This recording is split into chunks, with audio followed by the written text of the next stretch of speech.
Hey guys, tonight we're traveling back in time. But we're not going to a glittering palace or a city of philosophers. No, tonight we're heading somewhere far more intense. We're going to ancient Sparta.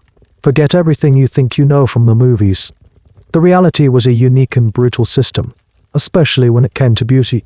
Here, beauty wasn't about a pretty face, it was about function, strength, and your utility to the state. Frankly, if you were dropped into this world, the odds of you surviving the first day are, let's just say, not great. It was a tough crowd. So, before you get comfortable, take a moment to like the video and subscribe, but only if you genuinely enjoy what I do here. Your support truly means the world. And while you're at it, let me know in the comments what city you're listening from and what time it is for you. I love seeing how far these stories travel. Now, dim the lights. Maybe turn on a fan for that soft background hum. And let's ease into tonight's journey together. The first thing you experience isn't the warmth of a mother's embrace or the softness of a woolen blanket. It's the sharp, cold air of the Eurotas Valley on your skin. You've just arrived, a small, thinking soul in a world that has already set a formidable test before you. Your cries are thin, echoing slightly in the stone and wood room of your family home. But there's a tension in the air, a quiet anxiety that even a newborn can sense. Your father isn't cooing over you. Your mother holds you. Yes, but her grip is tight with a feeling that isn't just love. It's fear, because you don't belong to them. Not yet.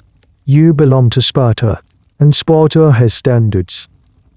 Before you are even a day old, you are bundled up and carried from your home. It's not a celebratory procession. Your father carries you, his steps firm and measured.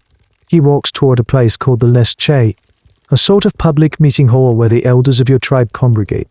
These are men with faces like ancient olive trees, carved with the lines of countless campaigns and a lifetime of harsh discipline. They are the Gerusalem, the Council of Elders, and they are your first judges. You are unwrapped and laid before them. There's no gentleness in their movements. Their hands, calloused and strong, turn you over, examining every inch of your tiny body. They are not looking for cuteness.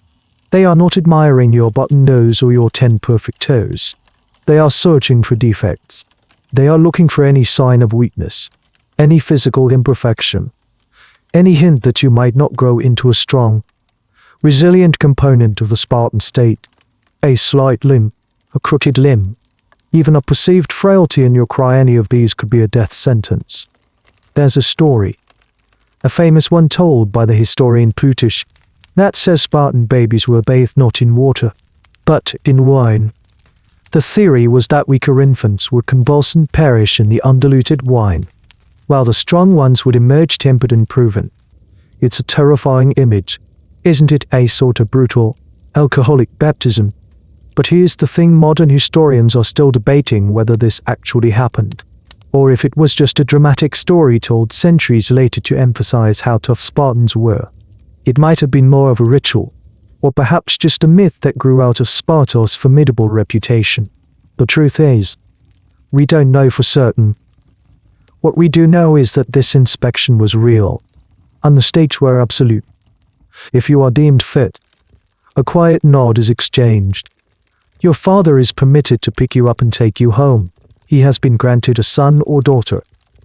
But if the elders find you lacking, your fate is sealed. You would be taken to a place called the agōgē, the place of rejection, a deep chasm near the Taygetus Mountains. There, you would be left to the elements. It's a chilling thought, but to the Spartans, it wasn't an act of cruelty. It was a pragmatic, albeit truthless, act of social engineering.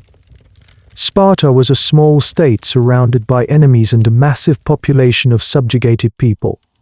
The Helots, who outnumbered them 10 to 1, in their eyes, they couldn't afford a single weak link. Every citizen had to be a pillar supporting the state. A weak pillar was a liability that could bring the whole roof down. But you passed the test. Your limbs are straight. Your cry is vigorous. The elders see potential in your small, shivering form. You are returned to your father's arms. The unspoken verdict is clear: you are worthy of being a Spartan. As you are carried back home, the cool mountain air feels a little less sharp. Your mother's embrace, when you are finally placed back in it, is softer, filled with a profound, untangled relief. The first and most perilous trial of your life is over. You survived day one, but as you drift into your first sleep, a fundamental truth has already been branded onto your existence: your life is not a right. It is a privilege, earned from the moment of your birth and revocable at any time. You are not just a child. You are an investment, and Sparta will expect a return. You are safe. For now, the immediate, terrifying judgment is over. But, as you settle into the rhythm of your new life, you quickly learn that the test never really ends. It just changes form. Your home is not a sanctuary of softness and indulgence. It's the first stage of your lifelong training ground. Forget any ideas of a cozy, decorated nursery. The room where you sleep is likely bare-walled, functional, and devoid of anything that isn't essential. There are no colorful mobiles dangling over your head, no mountain of plush toys waiting to be cuddled. Your cot is a simple, hard piece of woodwork. Comfort is a luxury Sparta does not deal in. One of the first, most fundamental differences you experience is a startling sense of freedom, and also of neglect. You are never swaddled, while babies in Athens or Corinth are wrapped up tightly, snug and secure like little human parcels. You are left with your limbs free. This isn't a modern parenting choice about promoting motor development. It's a calculated decision. The Spartans believed that swaddling made infants weak and misshapen. They wanted your limbs to grow straight and strong, unconstrained from day one. You are expected to learn the limits of your own body, to stretch and kick freely. So you lie there, feeling the cool air on your arms and legs, your first lesson in physical autonomy. And when you cry, you are often met with silence. Your mother isn't rushing to your side at every whimper. Your father doesn't pace the floor trying to soothe you. The Spartan philosophy, as recorded by ancient writers, was that coddling a child creates a fussy, demanding adult. They wanted to train you out of pick innocent fear from the very beginning. They believed that if you were left alone, you would learn to be content with quiet. If you were exposed to darkness, you wouldn't fear it. If your food was plain and simple, you wouldn't become a glutton. So your infant cries often echo unanswered, a deliberate lesson in self-reliance. You learn that complaining achieves nothing. This is the bedrock of the famous Spartan stoicism, laid down before you can even walk or talk. It sounds incredibly harsh, almost cruel, from our modern perspective. But here's a fascinating little twist: Spartan nurses were considered the best in all of Greece.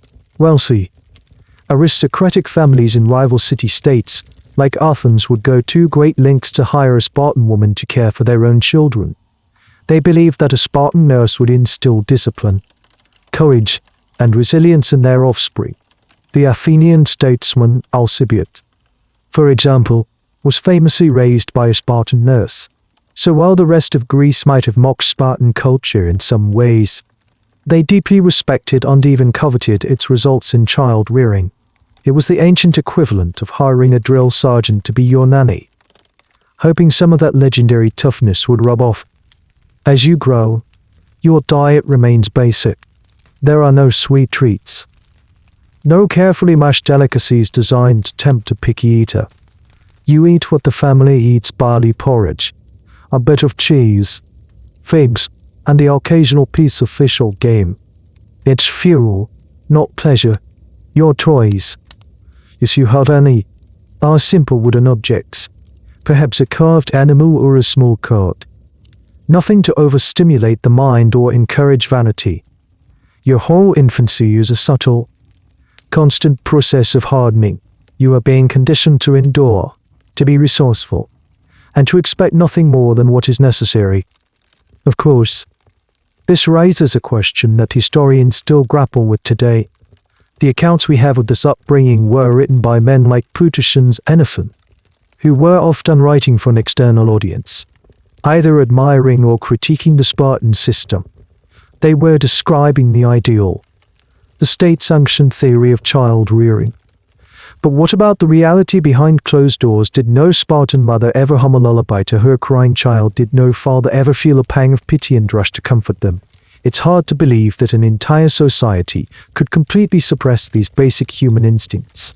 Historians debate whether this official image of detached, tough love parenting was the universal truth, or if it was more of an aspirational blueprint. The private, tender moments of family life rarely make it into the historical record, which tends to focus on laws, wars, and famous men. We have the public-facing myth, but the quiet, human reality is much harder to excavate. But the official conditioning works on you. As you take your first wobbly steps, you learn to fall on the hard-packed earth floor without expecting a fuss. You learn to entertain yourself in the quiet corners of your home. You are not being raised to be an individual, full of unique quirks and desires. You are being forged into a component, a cog in the great, grinding machine of the Spartan state.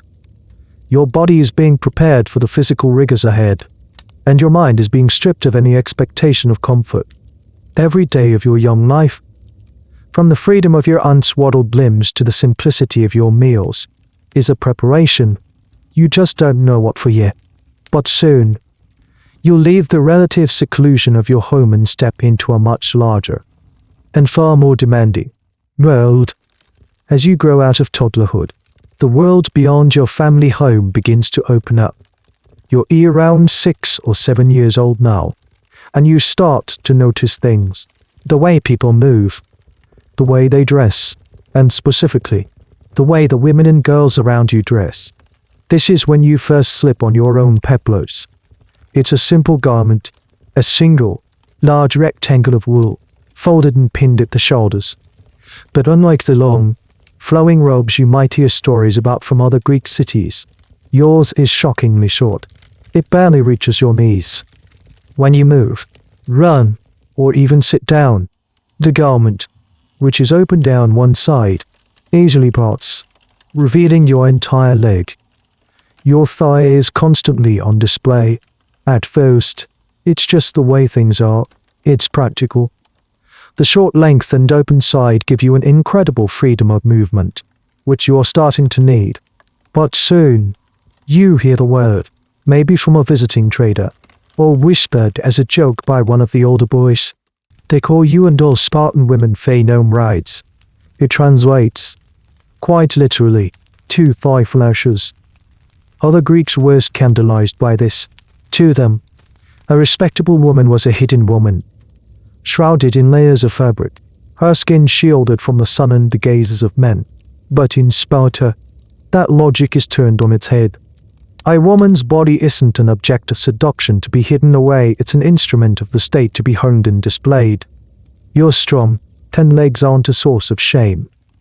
They are a sign of your health, your athleticism, and your readiness to serve Sparta. The peplos isn't designed for modesty, it's designed for motion. You are meant to run, jump, and wrestle, and you can't do that tangled up in meters of linen. So you wear your short tunic with a budding sense of pride. It's a uniform. It marks you as different from the soft, pale women of Athens or Corinth. They might sit at home, weaving on worrying about their complexions. You are out in the sun, your skin turning golden brown, your muscles beginning to form.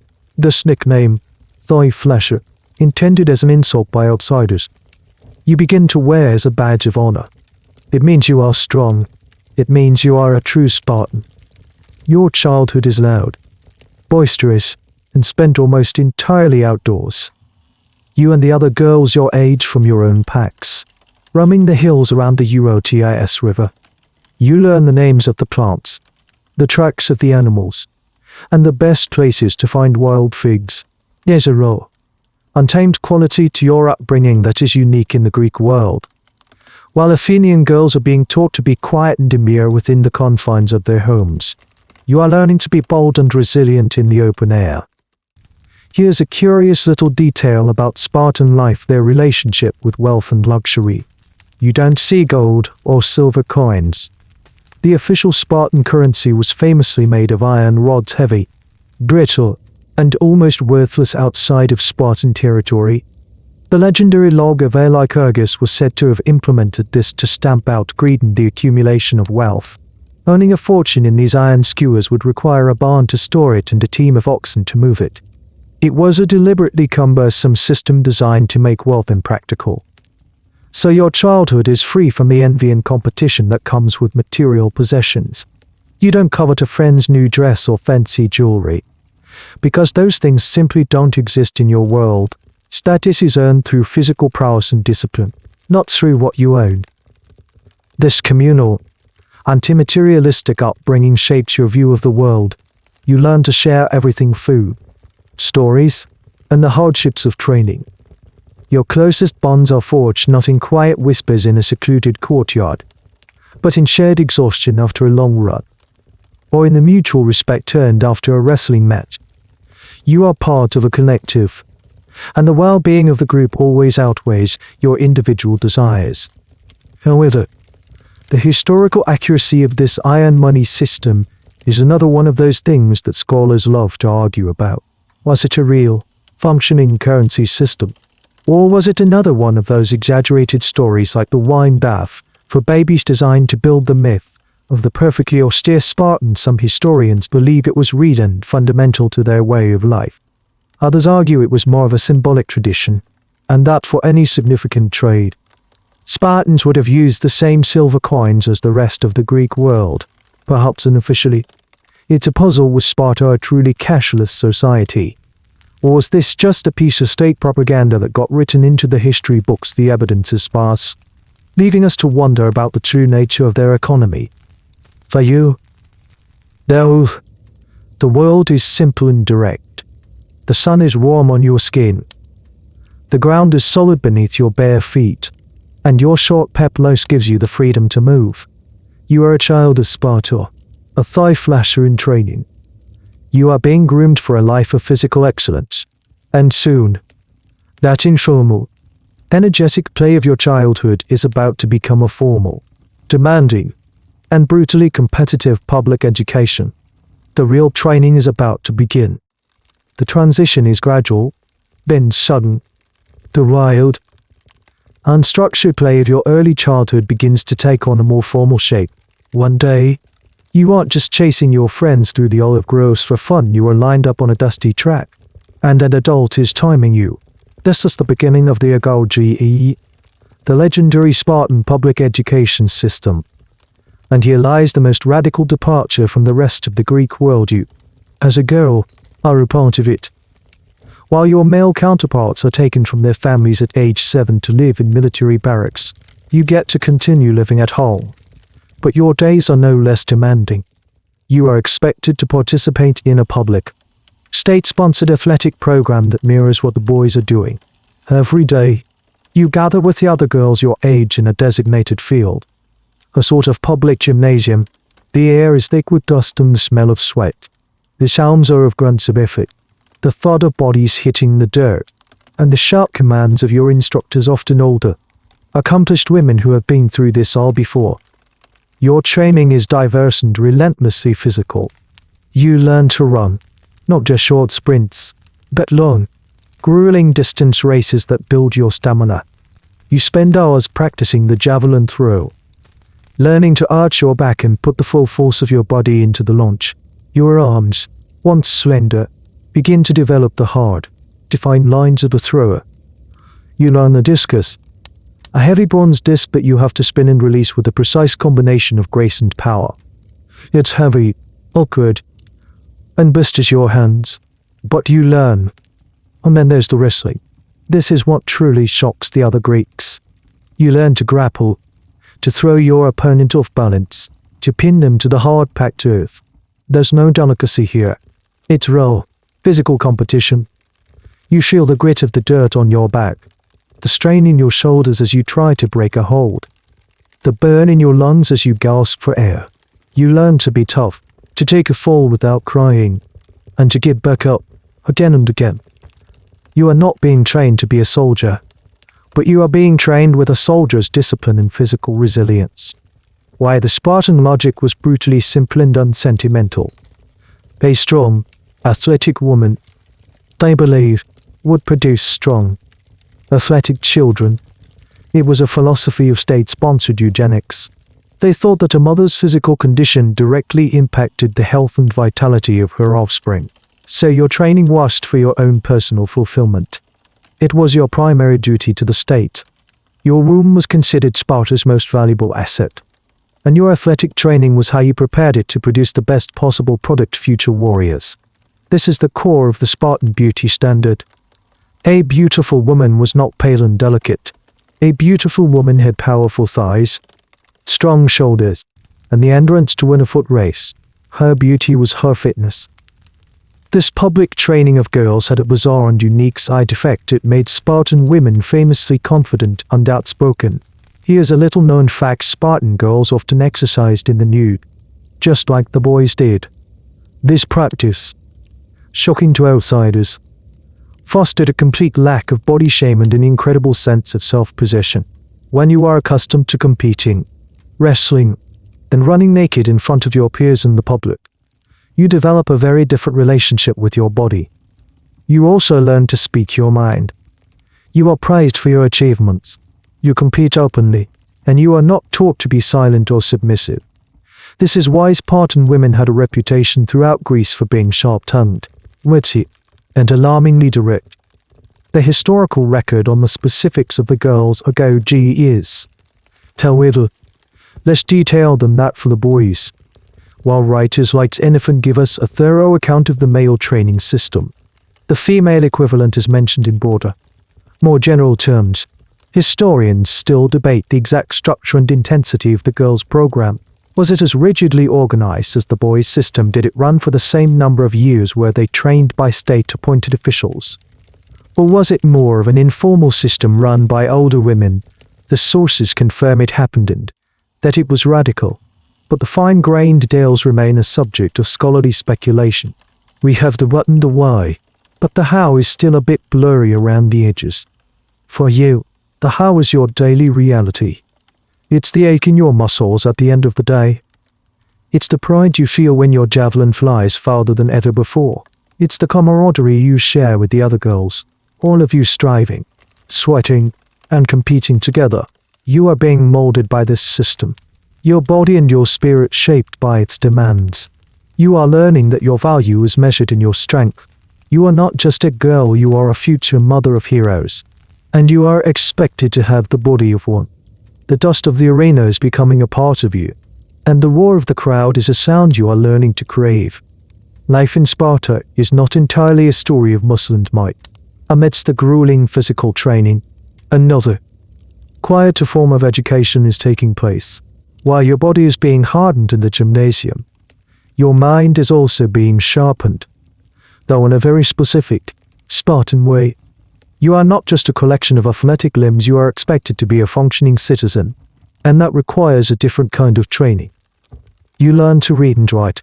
This alone sets you apart from the vast majority of women in the Greek world. In Athens, literacy for women was rare, a privilege for the very wealthy or for courtesans. But in Sparta, a basic level of literacy was seen as a practical necessity for women. Why? Because with the men so often away first in the agōgē barracks, then on military campaigns it was the women who were left to manage the households on estates. You would need to read messages, manage accounts, and oversee the work of the helots, the state-owned serfs who worked your family's land. A Spartan woman was a formidable manager, and literacy was a tool of her trade. Your education wasn't for writing poetry or philosophy, it was for running the logistical backbone of the Spartan state. Your lessons are simple and direct. You learn your letters, scratching them onto wax tablets with the stylus. The process is slow, methodical. You learn to form words, then sentences. The content is not whimsical. You read the state's laws, tales of heroic Spartan warriors, and the verses of patriotic poets like T.Y.R.T.S., whose words were designed to instill courage and loyalty. There is no room for frivolous stories. Every lesson has a purpose. reinforcing the core values of Spartan society: duty, sacrifice, and obedience to the state. Beyond reading and writing, you are also taught music and dance. But again, this is not for personal artistic expression in the way an Athenian might understand it. You learn to play the lyre, but the melodies are martial and solemn. You learn to sing, but you sing in a chorus, your voice blending with dozens of others in perfect, disciplined harmony. This is the chorus. Your most important musical education is for participation in these grand public choral performances at religious festivals. These were not simple village sing-alongs. They were massive, highly choreographed productions involving complex songs and dances performed by the unmarried girls of Sparta. The poet Aeolus, for instance, wrote famous Spartan or maiden songs for these choruses. These were elaborate performances that served multiple purposes. They were religious rituals, of course, meant to honor the gods, but they were also a public display of the state's prized assets, its young women. As you dance and sing in unison, you are demonstrating your health, your discipline, your coordination, and your fitness. The whole city is watching, including the young men you will one day be expected to marry. It's a religious ceremony, a civic duty, and a subtle matchmaking parade all rolled into one. Herein lies a peculiar detail that often gets overlooked: the sheer importance of these female choruses. While we often focus on the male warriors, these maiden choirs were a central pillar of Spartan civic and religious life. Some of the fragments of poetry that survive from this era are specifically for these performances. The songs often praised the beauty and grace of the lead singers, the agōgē, in a way that feels almost personal and celebratory, a stark contrast to the usual austere Spartan tone.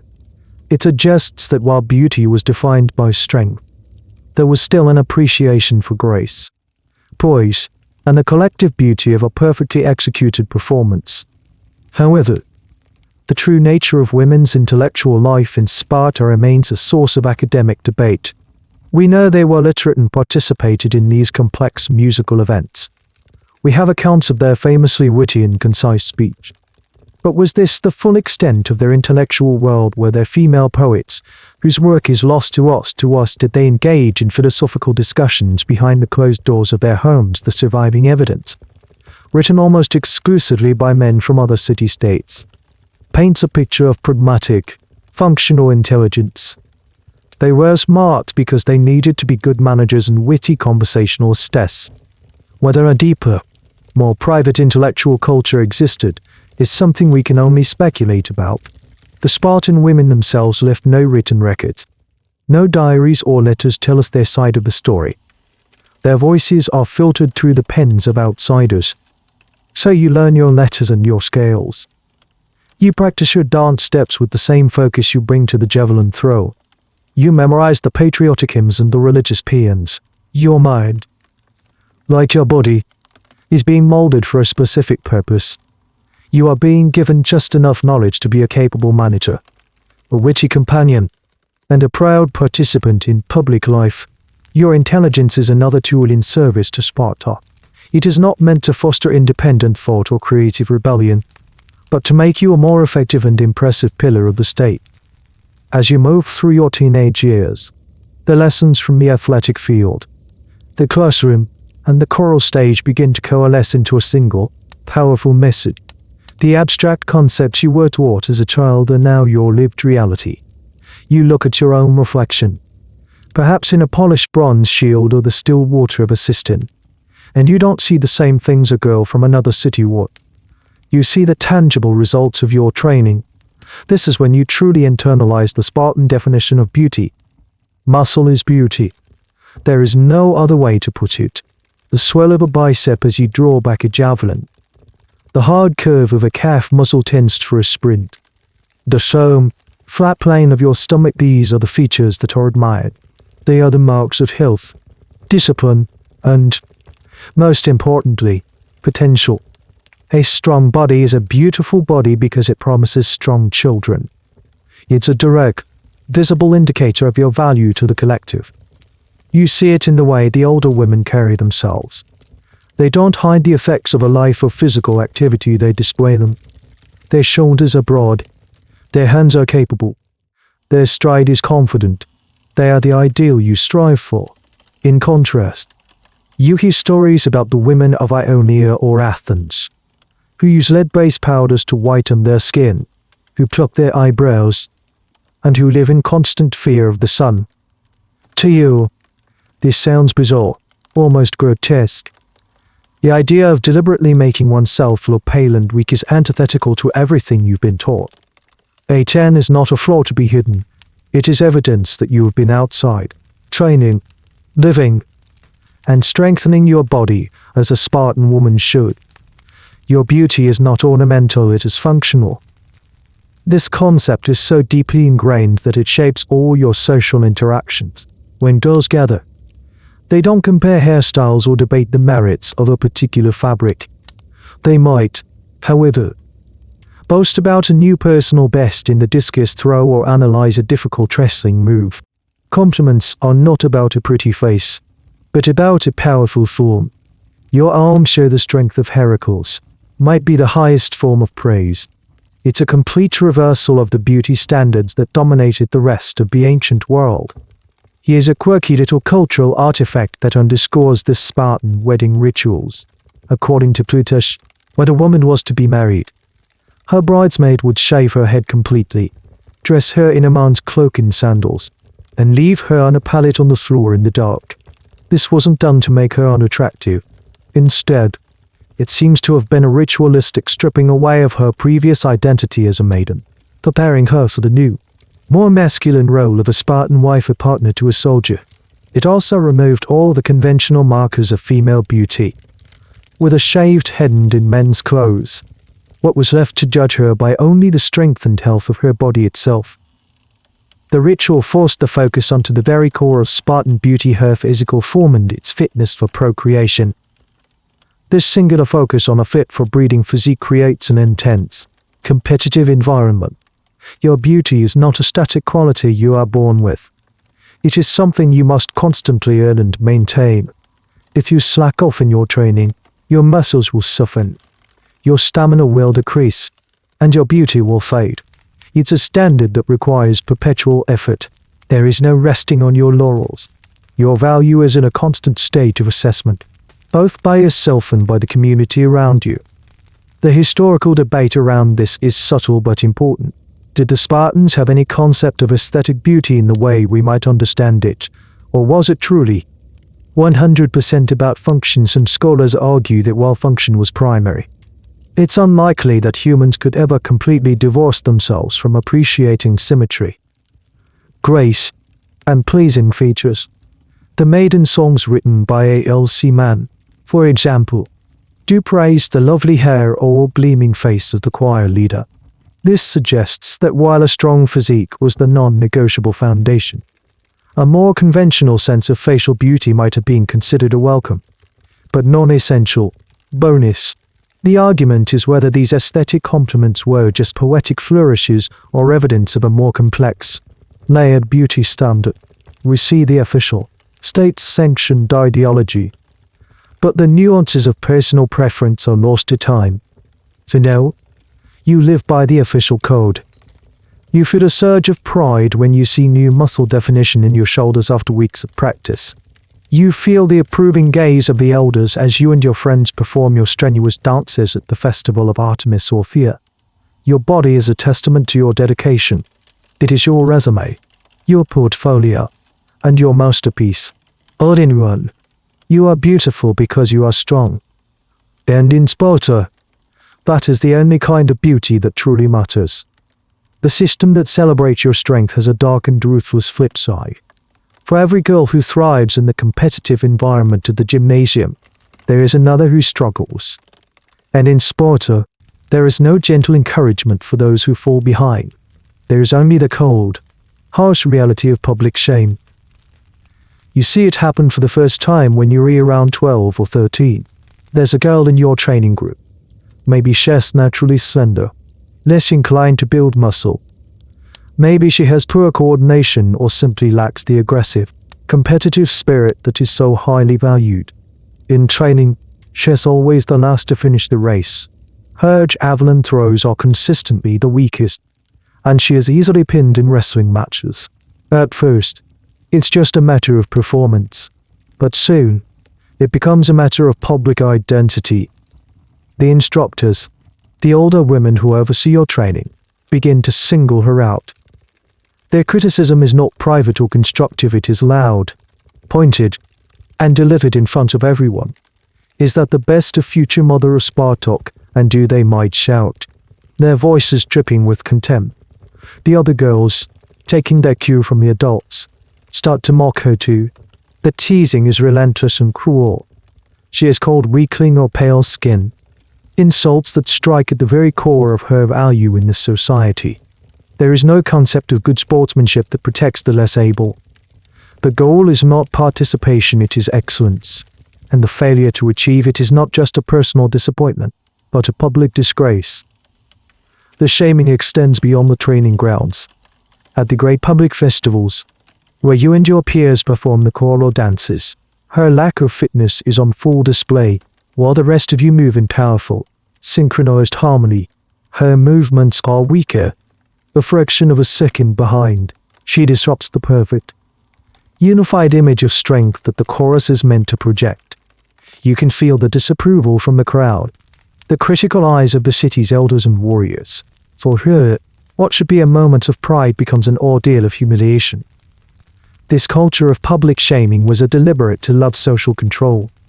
The Spartans believed that the fear of disgrace was a more powerful motivator than any physical punishment. It was one thing to be flogged, it was another thing entirely to be branded a failure and an outcast by your entire community. This pressure was meant to force everyone to strive for the Spartan ideal, to push their bodies to the absolute limit. It was a system designed to weed out weakness, not to nurture potential. If you couldn't keep up, you were not helped, you were ostracized. One of the most extreme and bizarre forms of this public shaming was a ritual directed at unmarried men. But the principle is the same. Men who failed to marry by a certain age were considered to have shirked their duty to procreate for the state.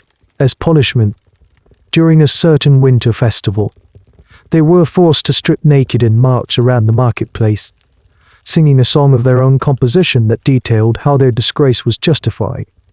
It's a strange, almost theatrical form of humiliation, but it shows how deeply ingrained the use of public shame was in Spartan life.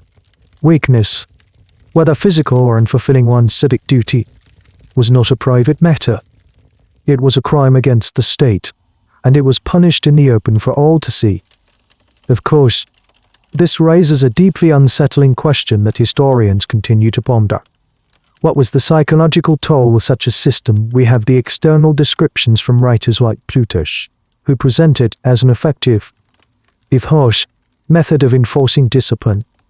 But what did it feel like for the individuals involved? What happened to the girl who was constantly shamed?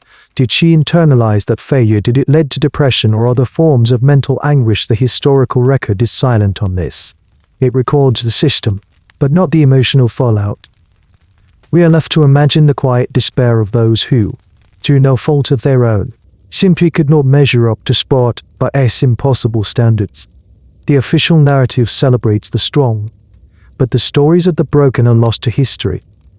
You watch the struggling girl and you learn a powerful lesson. You push yourself harder in training, not just for the glory of winning, but out of a visceral fear of becoming the next target of scorn. You run until your lungs burn. You wrestle with a ferocity that surprises even you.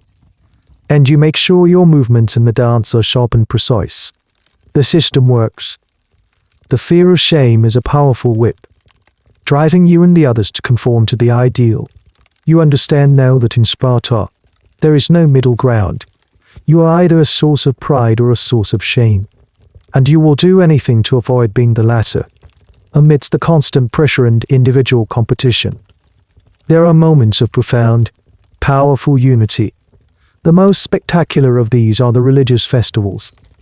These are the days when the entire city stops its regular business and comes together.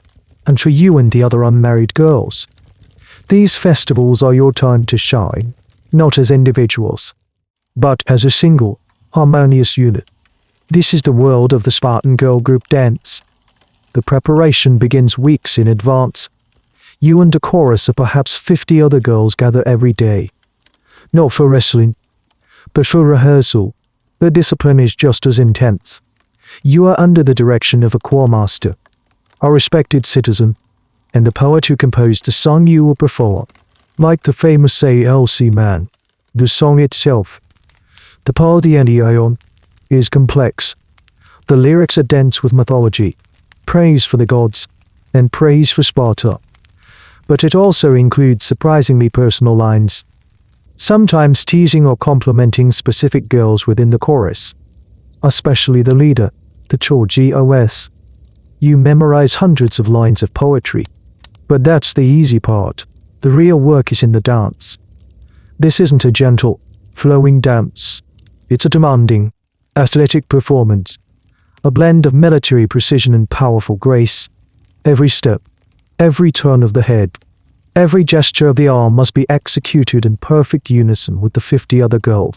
Imagine the complexity: 50 bodies moving as one, their voices rising in a single, mighty chorus. It's a breathtaking spectacle of collective discipline. The day of the festival arrives. It might be the Hyacinthia, a solemn festival for Apollo, or the Gymnopaedia, the festival of the naked dudes, where both male and female choruses perform. You and the other girls are dressed in your finest peplos, your skin gleaming with olive oil. The entire city is gathered in the open-air theater or a sacred clearing. The audience is a sea of faces: the stern elders, the battle-hardened warriors of the royal guard, the younger men of the agōgē, and all the families of Sparta. As your chorus files into position, a hush falls over the crowd. The music starts, a rhythmic beat from a lyre and a flute, and then you begin. You sing of Helen, the beautiful Spartan queen of myth, not as a source of war, but as a local heroine. You sing of the Dioscuri, Castrum Pollux, Sparta's heroic twin god, and you dance. Your movements are strong, confident. You perform intricate, weaving patterns, your feet stamping the earth in a rhythm that feels both ancient and alive. For these few minutes, you are not just a group of individual girls. You are the living embodiment of Spartan grace and strength. You are a single organism, a testament to the power of a collective that has subsumed the individual. It's the ultimate display of the beauty of order and discipline. Here's a curious detail that reveals the dual nature of these performances. While the dances were a solemn religious duty and a display of civic virtue, they were also, undeniably, a marriage market. The young men of Sparta, whose interactions with women were otherwise extremely limited, watched these performances with keen interest. The songs themselves sometimes contained verses where the girls playfully compare their beauty and talents, almost like a lyrical competition. One fragment of A.L. Seaman's poetry has the chorus singing about their leader, Hade Sitore, and another girl, Agōgē, describing them as shining like the sun and being as graceful as a prize horse. It's both a team performance and a subtle showcase for the star players. This was the primary way a young Spartan man might choose his future wife, not based on a dowry or a pretty face seen in passing, but on her public performance of strength, grace, and discipline. This raises a fascinating question for historians: how much agency did the girls themselves have in this process? The poems suggest a vibrant, competitive, and even affectionate world among the girls in the chorus. They praise each other, they tease each other, they seem to form intense bonds. But were they also consciously performing for their future husbands? Did the agōgē, the star dancer, feel the pressure of being the most watched girl in Sparta? The texts, written by men, present the girls as objects of admiration. But what was their internal experience? Scholars debate whether these choruses were empowering spaces where girls could build their own social hierarchies and express a limited form of individuality, or if they were simply another, more beautiful form of state-controlled exhibition. As the final notes of your song echo across the valley and your dance comes to a powerful, synchronized halt, There is a moment of perfect silence. Then, the crowd erupts in appreciative shouts. There is no wild applause that would be too emotional, too undisciplined, but there is a deep, resonant roar of approval. You feel a surge of pride that is different from winning a race. This is a shared victory. You and your 50 sisters in dance have fulfilled your duty. You have honored the gods. You have brought glory to Sparta. And you have displayed your collective beauty for all to see. In this moment, you are the heart of the city, and your unified strength is the most beautiful thing in it. Your world is small and self-contained, a bubble of rigorous discipline nestled in the Peloponnesian mountains. But occasionally, the outside world seeps in. A trader from Corinth might arrive with a cart of fine pottery to trade for Spartan wool. A diplomat from a distant Ionian city might come to negotiate a treaty, or most commonly, you might encounter visitors during the Olympic Games, one of the few times Spartans mingled more freely with other Greeks. It is from these encounters that you begin to piece together how utterly strange your life appears to everyone else. You see it in their eyes first. When a group of Athenian men see you and your friends jogging along a road, dressed in your short, functional peplos, their expressions are a mixture of shock and disapproval. You see them whisper to each other, their gazes lingering on your exposed legs. You are used to being looked at, but their gaze is different. It's not the assessing, respectful gaze of a Spartan man evaluating your fitness. It's a look that feels judgmental. You hear the word they use for you again, phenomenon. Thigh flashes, but this time it's not a fond nickname, it's dripping with disdain. An Athenian visitor, perhaps accustomed to his own wife and daughters being confined to the women's quarters of their home, would be simply bewildered by your freedom. He would see you walking unaccompanied through the town, speaking directly to men, your voice clear and your gaze steady. To him, this isn't confidence, it's a shocking lack of modesty. He would hear you make a dry, witty joke at a man's expense and mistake your famous Spartan humor for insolence. In his world, a woman's virtue is measured by her silence and invisibility. You, by your very existence, are an affront to his entire social order. The historian Herodotus, the father of history, tells a story about agōgē, a Spartan queen, when she was just a child of 8. A foreign dignitary was trying to bribe her father, King Clemens. As the bribe amount got higher and higher, little agōgē, who had been sitting quietly in the room, suddenly piped up and said, "Father, you had better go away, or this foreigner will corrupt you." The foreigner was stunned, but her father was proud. This story was told to illustrate the precocious wisdom and boldness of Spartan women.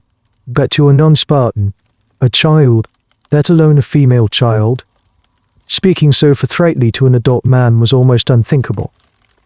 One of the most peculiar misunderstandings centered on Spartan women's supposed licenses. Because you train alongside boys sometimes in the nude, while revealing clothing, and speak your mind, outsiders jump to the conclusion that Spartan women must be promiscuous. This was a complete misreading of your culture. Your nudity was non-sexual, it was practical and fostered a lack of vanity. Your confidence was a product of your education, not a sign of loose morals. But the rumors spread. Aristotle himself, no fan of Sparta, criticized the Spartan constitution for giving women too much power and freedom, claiming it led to a state of chaos and indulgence. He argued that the men were so focused on war that the women ran wild. Controlling everything and living luxuriously is a claim that seems absurd given Sparta's famous austerity. This creates a fascinating historical puzzle: how much of the scandalous reputation of Spartan women was based on genuine observation, and how much was propaganda or simple cultural misunderstanding. It's a classic case of the historical telephone game. An Athenian sees a girl in a short tunic and tells his friend she's immodest. His friend then tells someone else she's unrestrained. By the time the story reaches a playwright in another city, she's become a wanton temptress. Historians have to carefully pick through these biased, external accounts to try and find the kernel of truth. Was Aristotle's critique a valid political analysis? Or was it the sour grapes of a philosopher from a rival city-state that systematically disempowered its own women, the debate continues. You, of course, are not privy to these grand historical debates. You just know that the world outside your valley thinks you are bizarre. You might feel a flicker of defensiveness, or perhaps a surge of pride. Let them think what they want. Let the Athenian men stare. They come from a city where women are treated like prized possessions, locked away in silence. You are a citizen. You are a participant. Your body is strong. Your mind is sharp, and your place in society is secure. Their shock is a testament to your freedom. Their whispers are a confirmation of your strength. You look down at your own tan, muscular legs, visible for all the world to see, and you smile. You are a daughter of Sparta, and you wouldn't have it any other way. While your formal education is centered around the state-run gymnasium and choral rehearsals, dear Older, more informal lessons happening on the rugged terrain that surrounds your city. Sparta is not just a collection of buildings, it's a territory of harsh mountains and fertile plains. And you are taught to be at home in this landscape. This might even involve an activity that, for any other Greek girl, would be utterly unthinkable: participating in a hunt. The evidence for Spartan girls hunting is not as clear-cut as it is for their athletic training, but the logic of their society strongly suggests it. Hunting was a quintessential part of the Spartan male identity. It was seen as the perfect training for war. It required stamina, stealth, tracking skills, and the courage to face a dangerous animal like a wild boar.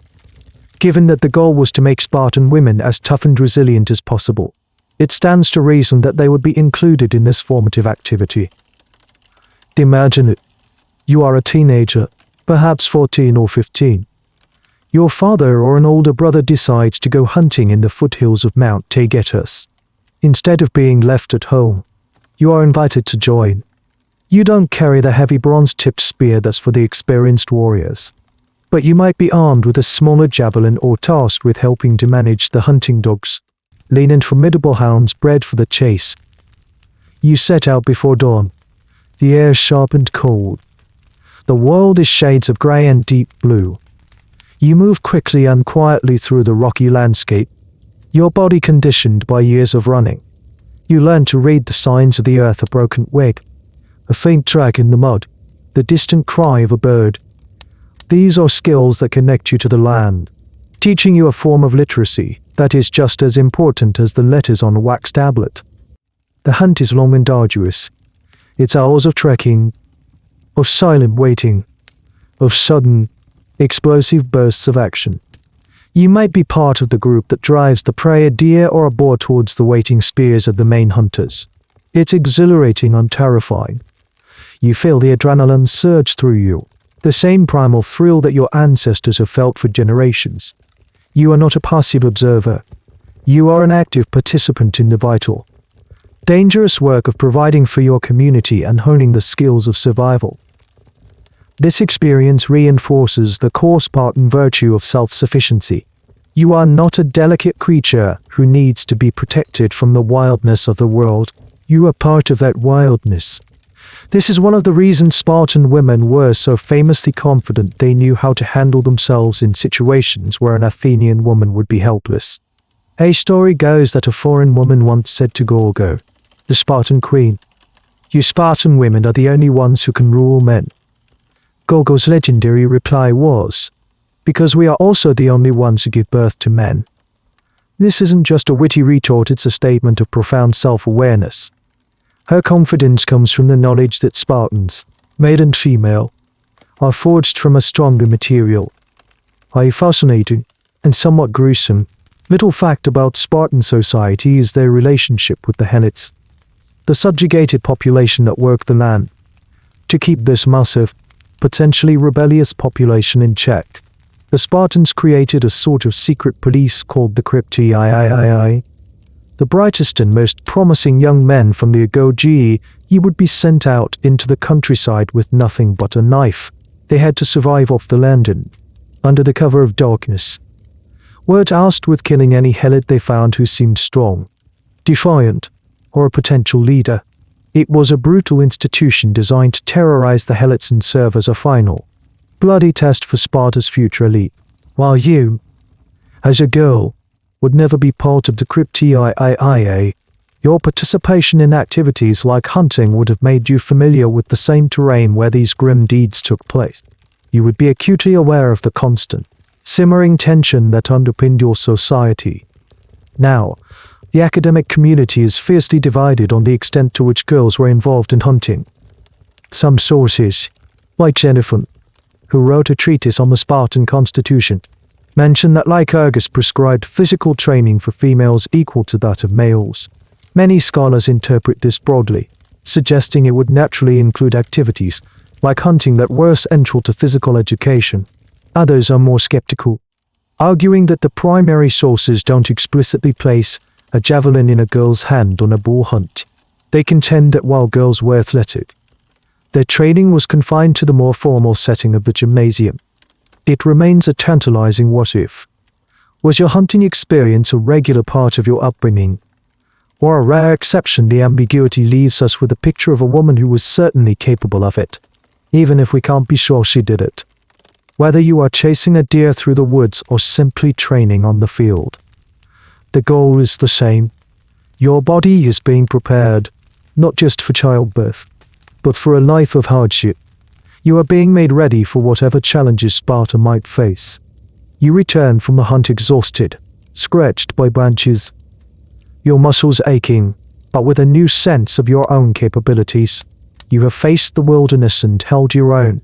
You are another step closer to becoming the ideal Spartan woman, strong, resilient, and utterly unafraid.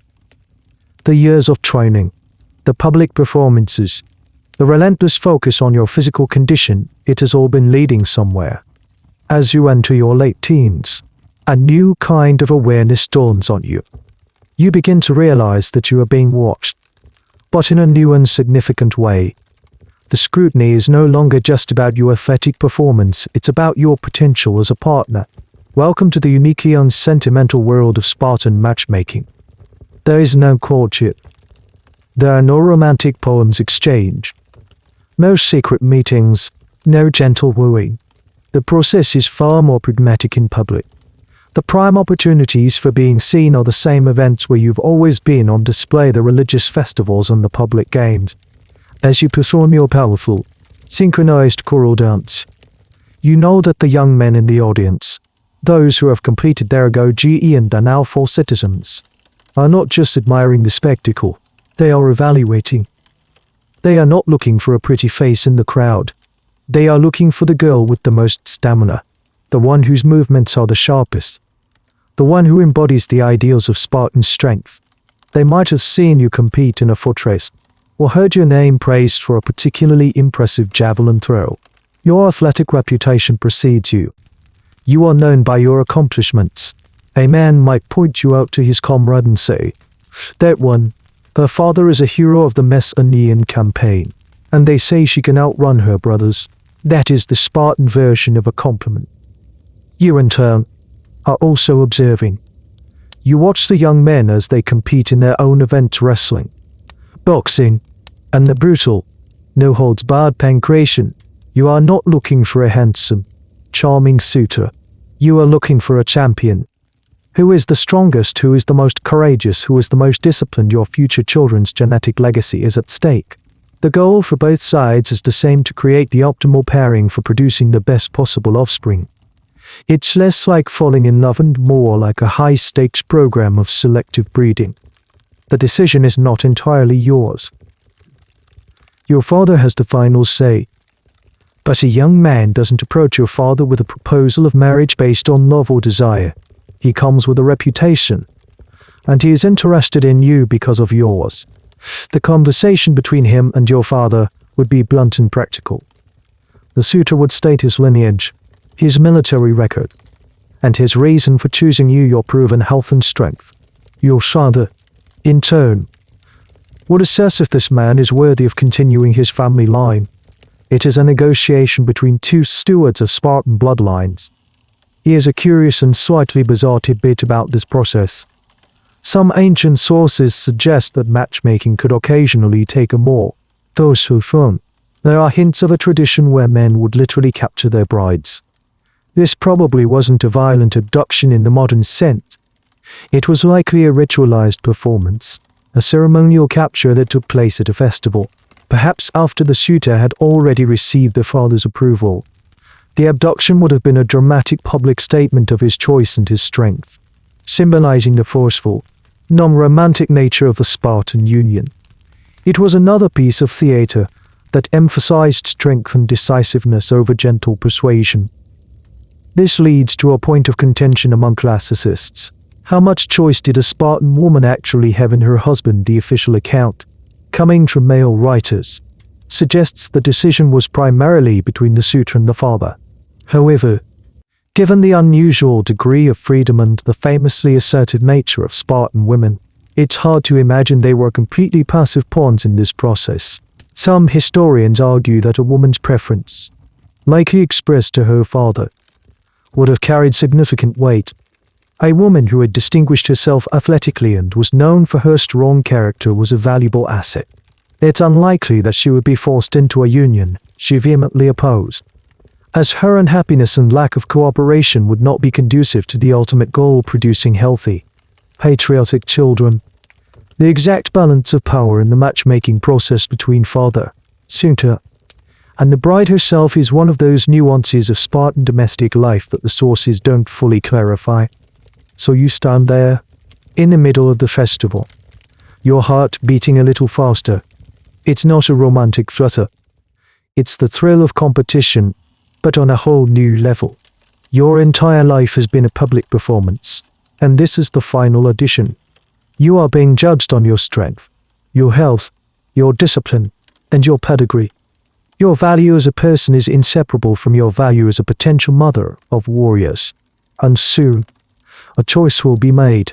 Your life as a girl is ending, and you are about to step into the next, and strangest, chapter of your Spartan existence, the wedding. The decision has been made. A suitor, approved by your father, has been chosen. But if you are expecting a joyous public ceremony, a feast, and a celebration of your union, you are in for a shock.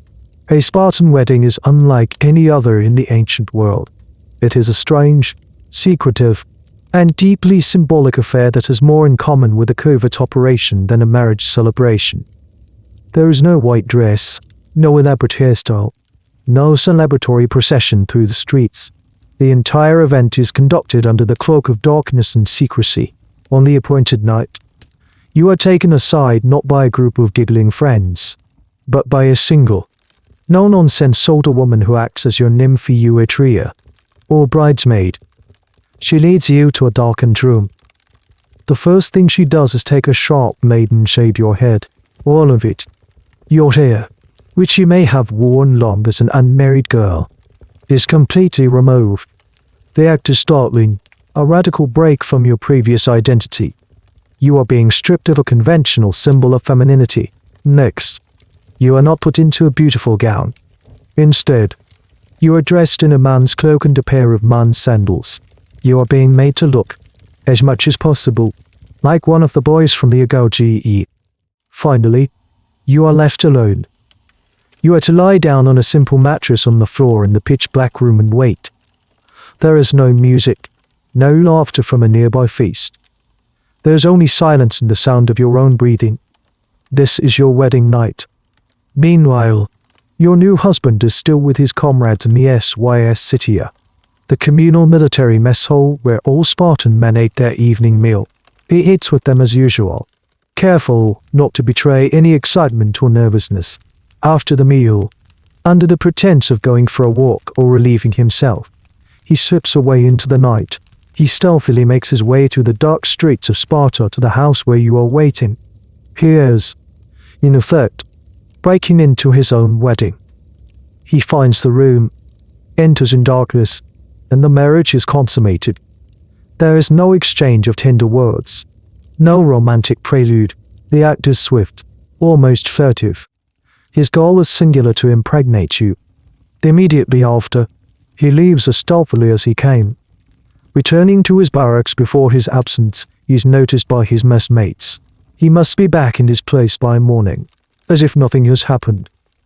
This bizarre ritual is so strange that it has fascinated historians for centuries.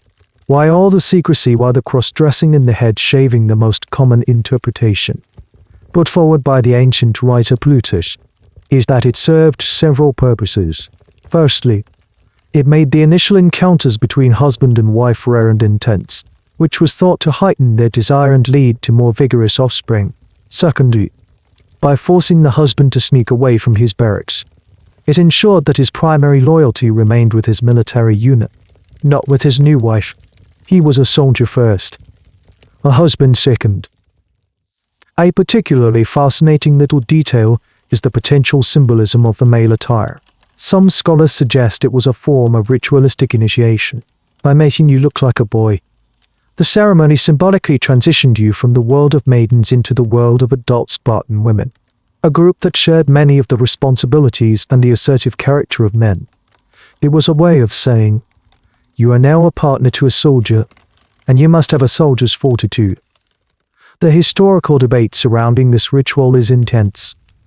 The main account comes from Plutarch, who was writing hundreds of years after Sparta's prime. This leads some historians to question how much of his description is accurate and how much is romanticized or exaggerated.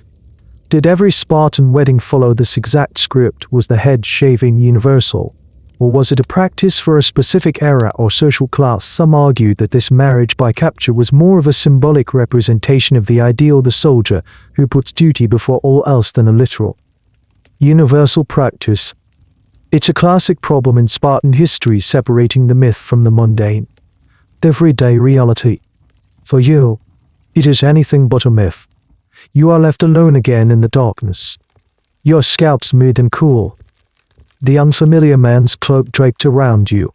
You have just met your husband for a fleeting, anonymous encounter. You are now a wife, but you will not see him in the daylight for months, perhaps even years. You will not set up a home together. You will continue to live in the barracks, and you will continue to live in your family home. This strange, nocturnal relationship will continue, with him sneaking out to visit you when he can, always with the primary goal of conception. Your marriage is not a partnership of companionship. It is a clandestine contract with the state, sealed in darkness, for the sole purpose of producing the next generation of Spartan citizens. The morning after your secret wedding ceremony, you wake up to a life that is both radically changed and dearly the same. You are a married woman, yet your husband is nowhere to be seen. He is back in his barracks, living the life of a soldier, as if you don't exist. You, in turn, continue to live in your parents' house, or perhaps a new house designated for you, but you live there alone.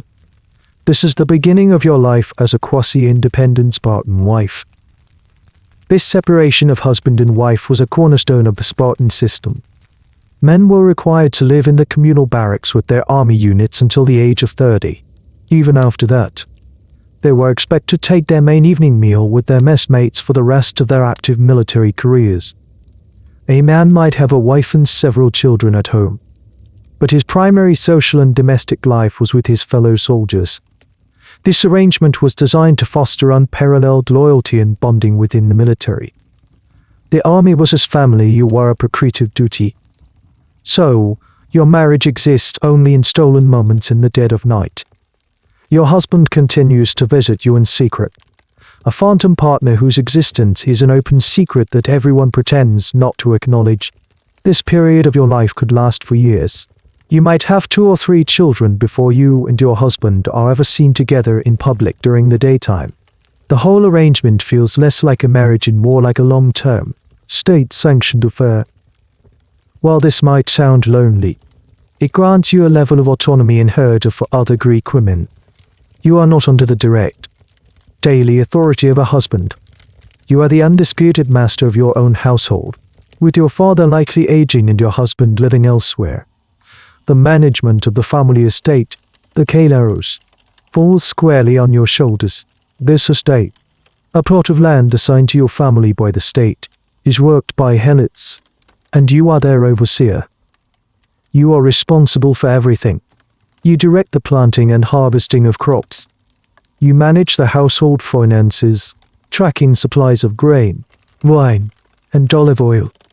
You oversee the production of wool and cloth, not for commercial sale, but for the needs of your family and the state. You are not just a housewife, you are a CEO of a small agricultural enterprise. This is why literacy for Spartan women was so important. You are a manager, a landowner, and a vital cog in the Spartan economy. In fact, it's estimated that women eventually came to own and control as much as 2/5 of all the land in Sparta, an absolutely staggering figure in the ancient world. A quirky detail that highlights this economic power is found in Spartan inheritance laws. Unlike in Athens, where property passed exclusively through the male line, Spartan women could inherit land from their fathers, especially if they had no surviving brothers. A woman who inherited her father's estate was known as a patrao choice. She was a highly sought-after bride, as her future husband would gain control of her lands. This gave these heiresses significant influence and made them central figures in the Spartan social and economic landscape. Of course, the true nature of a Spartan marriage remains a topic of scholarly discussion. The official line from ancient writers like Plutarch and Xenophon is this stark, duty-driven, and emotionally distant union. But was it really so cold? Is it possible that genuine affection and deep bonds of companionship developed between husband and wife? Even within this restrictive system, historians debate whether the secret visits were really just for procreation, or if they were also opportunities for the couple to build a private world of their own, away from the prying eyes of the state. Could love have blossomed in these stolen moments of darkness? It's hard to believe that an entire society could function for centuries without some form of genuine emotional connection between partners. The official ideology emphasizes duty, but human nature often finds a way to carve out space for love. You live this dual existence. By day, you are a powerful and respected landowner, commanding helots and managing a complex estate. You are a public figure, a product of the agōgē, confident and capable. By night, you are a secret wife, waiting in the darkness for a husband who is a near stranger. Your life is a paradox. You have more freedom and economic power than any other woman in Greece. Yet your marriage is a clandestine arrangement dictated entirely by the needs of the state. You are raising children who will barely know their father for the first several years of their lives. You are the bedrock of Spartan society, the stable pillar that allows the men to devote their entire lives to war. And you do it all without the daily comfort or companionship of the man you are bound to. You have settled into the strange rhythm of your married life. You are a successful estate manager, a respected figure in the community, and you are fulfilling your primary duty. You are trying to conceive a child. But what if it isn't happening? Or what if your husband, a brave and honorable soldier, is simply not as genetically gifted as the champion of the last Olympic Games who happens to be your neighbor in any other society? This would be a private tragedy. In Sparta, it is a logistical problem for the state, and it has a shocking and pragmatic solution. This is where you encounter one of the most jarring and misunderstood Spartan customs, the practice that is often, and somewhat sensationally, referred to as wife sharing. This wasn't, as the name might imply, a system of free-for-all promiscuity. It was a controlled, eugenic practice, sanctioned by the state and the law of Lycurgus, for one purpose only: the production of superior children. The system worked in a few different ways. Let's say your husband is an older man, well past his physical prime. He has fulfilled his duty to the state gallantly. But you both know his best years are behind him. He might, out of a sense of civic duty, seek out a younger, stronger, more virile man, a celebrated athlete or a decorated warrior, and invite him to father a child with you. This was not considered an act of infidelity. On the contrary, it was seen as a patriotic and intelligent decision.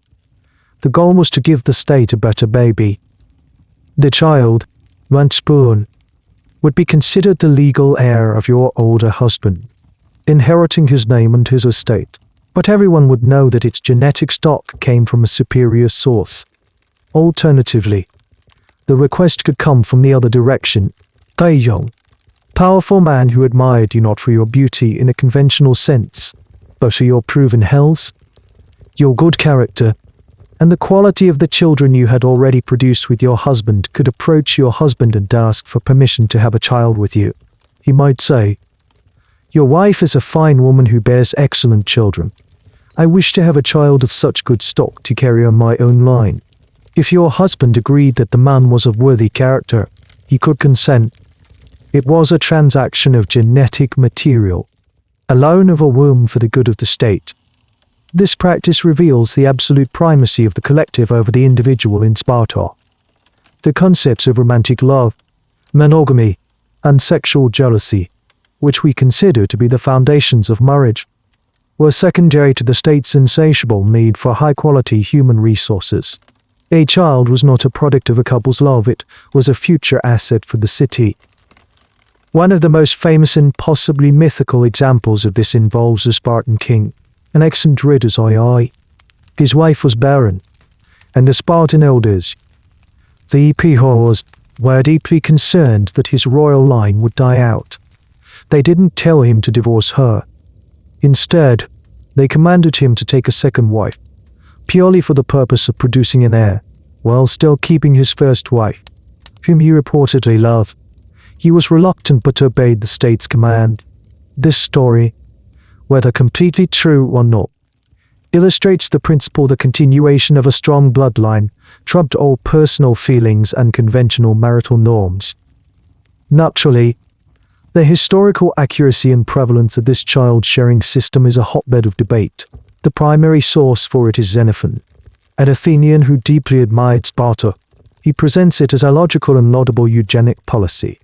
But was it a widespread, common practice, or an obscure law that was only rarely invoked? Some historians are skeptical, suggesting that Xenophon might have been exaggerating the strangeness of Sparta to make a philosophical point. They argue that basic human emotions like jealousy and possessiveness would have made such a system difficult to implement on a large scale. Others argue that we shouldn't project our own modern values onto the Spartans. They believe that in a society so thoroughly indoctrinated in the ideology of the collective, such a practice is not only plausible but perfectly logical. You find yourself navigating this complex ethical landscape. Perhaps your husband has been wounded in battle, and his ability to father more children is gone. Or perhaps you simply haven't conceived after years of trying. The pressure from the community would be immense. A childless marriage is a failed marriage in the eyes of the state. You might watch your neighbor, the wife of a celebrated warrior, give birth to one strong son after another, and feel a pang of what envy, inadequacy, or perhaps just a pragmatic desire to fulfill your function. The decision would not be made lightly. It would be a serious matter discussed between you, your husband, and the potential third party, but the conversation would be framed in the language of duty, honor, and civic responsibility. It is the ultimate expression of the Spartan beauty standard. If beauty is fitness for procreation, then the most beautiful act of all is to ensure that procreation happens in the most optimal way possible, even if it means setting aside the very definition of what a marriage is supposed to be.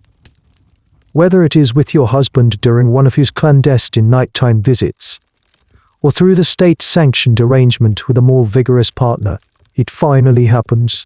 You are pregnant. This is the moment your entire life has been building towards. Every race you ran, every javelin you threw, every dance you performed, it was all preparation for this. Pregnancy is not a delicate condition in Sparta, it is the ultimate athletic event. It is your final, most important test. There is no concept of a confinement, where you are expected to rest and avoid exertion. That would be seen as weak and indulgent.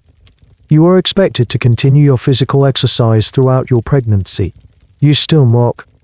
You still perform moderate exercises. You still manage your estate.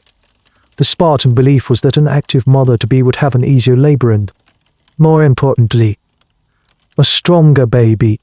The activity was thought to distribute nourishment more effectively through the body, benefiting both you and the child.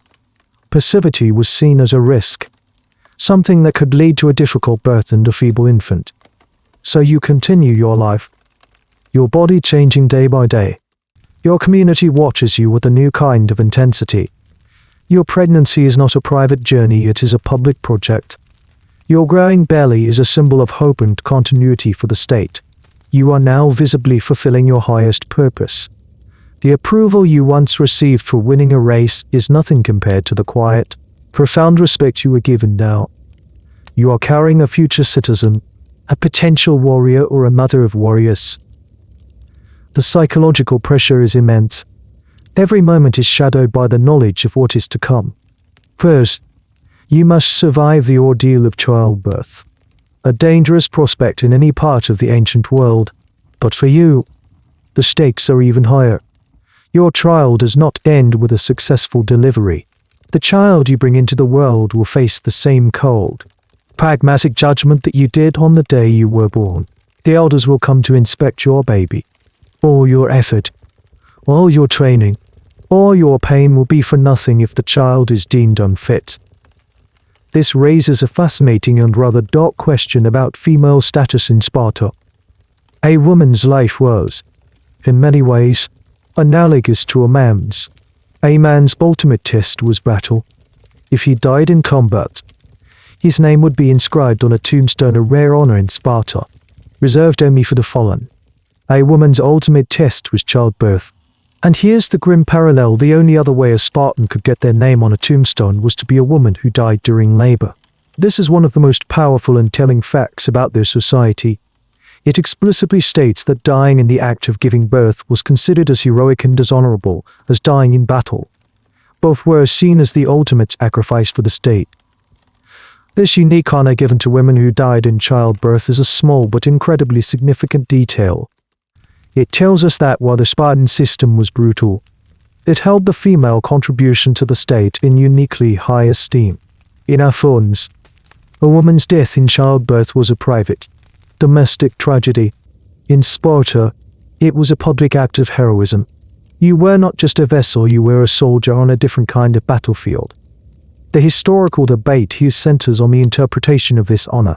Was it a genuine sign of respect for women and the dangers they faced, or was it another, more cynical form of social engineering? Some scholars argue that by glorifying death in childbirth, the state encouraged women to face the ordeal with courage and to accept the risks without complaint. It was a way of framing a terrifying biological reality in the language of military glory, making it more palatable and reinforcing the idea that every aspect of life and death was in service to Sparta. Was it honor, or was it propaganda, as with so much about Sparta?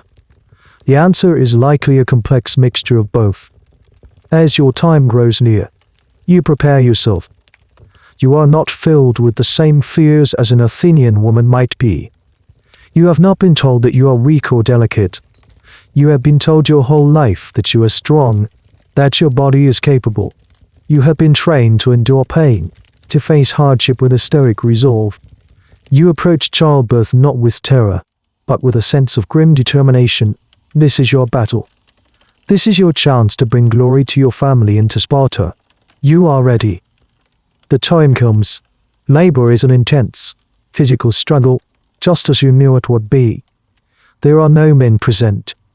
Only experienced women from your family and community, your mother, perhaps an aunt, or a trusted female neighbor. They are not there to coddle you. Their words are encouraging but firm, much like the trainers from your youth. They speak to you of strength, of duty, of the finish line you are so close to crossing. You draw on every ounce of the discipline that has been drilled into you since childhood. You focus through the pain, your body engaged in the most strenuous work it has ever known. And then, it's over. A new cry fills the room, thin and sharp. A new life has begun. For a moment, there is a wave of profound relief. You have survived your battle. The child is born. The women quickly clean the infant, but the tension in the room doesn't entirely dissipate. It simply shifts its focus to the tiny, dumb creature now lying beside you. The first, most personal trial is over, but the second, official one is about to begin. Within a day or two, the ritual is repeated. Just as your father carried you to the lesche, Your husband, now permitted a more public role as a father, comes to the house to carry his newborn son or daughter to face the judgment of the tribal elders. You remain at home, waiting. This is perhaps one of the most agonizing weights a Spartan woman will ever endure. Your fate, and the fate of your child, is once again in the hands of those old men with faces like carved stone. Your husband presents the infant. The elders perform their dispassionate inspection. They are looking for the same things they looked for in you: strength, proper formation, and the absence of any defect. They are assessing the quality you and your husband have created for the state. Is this a worthy investment? Will this child grow into a strong soldier or a fertile mother? Back in your home, the minutes stretch into an eternity. You strain to hear the footsteps that will signal your husband's return. Every sound from the street makes your heart leap. You know the two possible outcomes, and the chasm between them is absolute. If the child is approved, your husband returns with the baby. He places it in your arms, and a quiet, profound joy fills the house. The state has given its blessing. Your child is officially a Spartan. You have succeeded. Your status in the community is now cemented. You are not just a strong woman, you are a proven mother. You have passed the ultimate test and delivered on your promise to Sparta. From this point on, you will be afforded a new level of respect and honor. But if the child is rejected, your husband returns alone. His face is a mask of grim resignation. There are no words of comfort that can truly soften this blow. The child has been taken to the agōgē, the place of rejection in the mountains. This is a private grief, but a public failure. You have failed in your most fundamental duty. The shame is immense, a heavy cloak that settles over your household. A strange and little-known aspect of Spartan society is their view on child mortality. In a world where many infants did not survive their first year, Spartans seem to have ritualized and bureaucratized the process of loss. By having the state, rather than fate or illness, make the life or death decision, they transformed a random tragedy into a rational, if brutal, act of public policy. This may have been, in a dark way, a coping mechanism. The grief of the parents was subsumed into the logic of the state. The historical debate over the agōgē is fierce. While ancient writers like Plutarch describe the practice of infant exposure in stark terms, some modern archaeologists and historians have raised questions. Archaeological surveys of the supposed chasm have not revealed the massive deposits of infant bones one might expect from centuries of this practice. This has led some scholars to argue that the story was, once again, an exaggeration, a piece of black propaganda spread by Sparta's enemies, or a myth the Spartans themselves encouraged to enhance their fearsome reputation.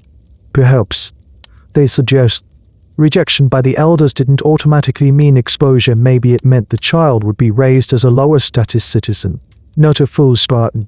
However, most historians still believe the practice was real, even if its frequency is unknowable. The literary evidence from multiple ancient sources is strong, and the logic fits perfectly with the Spartan worldview. But for you, on this day, the news is good. Your husband returns, and in his arms is your child, officially sanctioned and approved. You hold your baby, a wave of relief so powerful it almost brings you to your knees. You look at the tiny face, a miniature human who has already passed a trial for its life. You have done your duty. You have given Sparta a new citizen. The journey of your own athletic youth is over. Now, a new journey begins, the journey of raising this child to be as strong and resilient as you are. You are a mother now. Your role has shifted. You are no longer just a producer of children, you are the first and most important educator of a future Spartan. Your husband is still largely absent, living and dining with his military unit. The day-to-day raising of your young child falls to you, and just as your own upbringing was stripped of sentimentality, so too is the way you are expected to raise your son or daughter. Your primary goal is to instill soft-rosy self-control and care endurance. You continue the traditions you learned as an infant. You do not coddle your child. Cries are met with patience, not immediate comfort. The food is simple, the bedding is hard, and the discipline is consistent. You are not raising a child to be happy in the modern sense, you are forging a will of iron. It is in this role that Spartan women became legendary throughout Greece for their unique style of communication. You learn to speak in the way all Spartans do, laconically. The term laconic comes from Laconia, the region where Sparta was located. It means to speak in a brief, concise, and often witty or pithy manner. You waste no words. Your praise is minimal but impactful. Your corrections are sharp and to the point. You teach your children through axioms and memorable, hard-hitting phrases. This is the source of the famous anecdotes about Spartan mothers, which were collected and repeated for centuries as examples of their formidable character. You have likely heard the most famous one. As you hand your son his shield before he leaves for his first battle, you don't give him a tearful, lengthy speech. You say simply, "Either with this, or on this, return with your shield, victorious, or be carried back on it, dead." There is no third option. Surrender, which would mean dropping the heavy shield to flee, is unthinkable. In for simple Greek words, you have communicated an entire worldview: victory or death. There is nothing in between. Another story tells of a mother whose son fled from a battle and returned home in disgrace. She said nothing. She simply lifted her skirts. The message was brutally clear: are you a man who will fight for Sparta? Or will you crawl back into the womb that gave you birth shamed? The son returned to his unit and fought bravely until his death. Whether these specific stories are literally true or not, they illustrate the ideal. You, as a mother, are the primary enforcer of the Spartan code of honor. Your love is tough, demanding, and conditional upon your child's courage. A lesser-known but equally revealing detail is that this laconic speech was not just for dramatic moments. It was a part of everyday life, a form of mental training. By speaking concisely, Spartans trained themselves to think clearly and get to the heart of a matter without emotional fluff. It was seen as a sign of intellectual discipline. A man who used too many words was considered intellectually soft, his mind cluttered and imprecise. You teach your children this from the moment they can speak. You ask them direct questions and expect direct, unflinching answers. The historical debate around these sayings of Spartan women is predictable.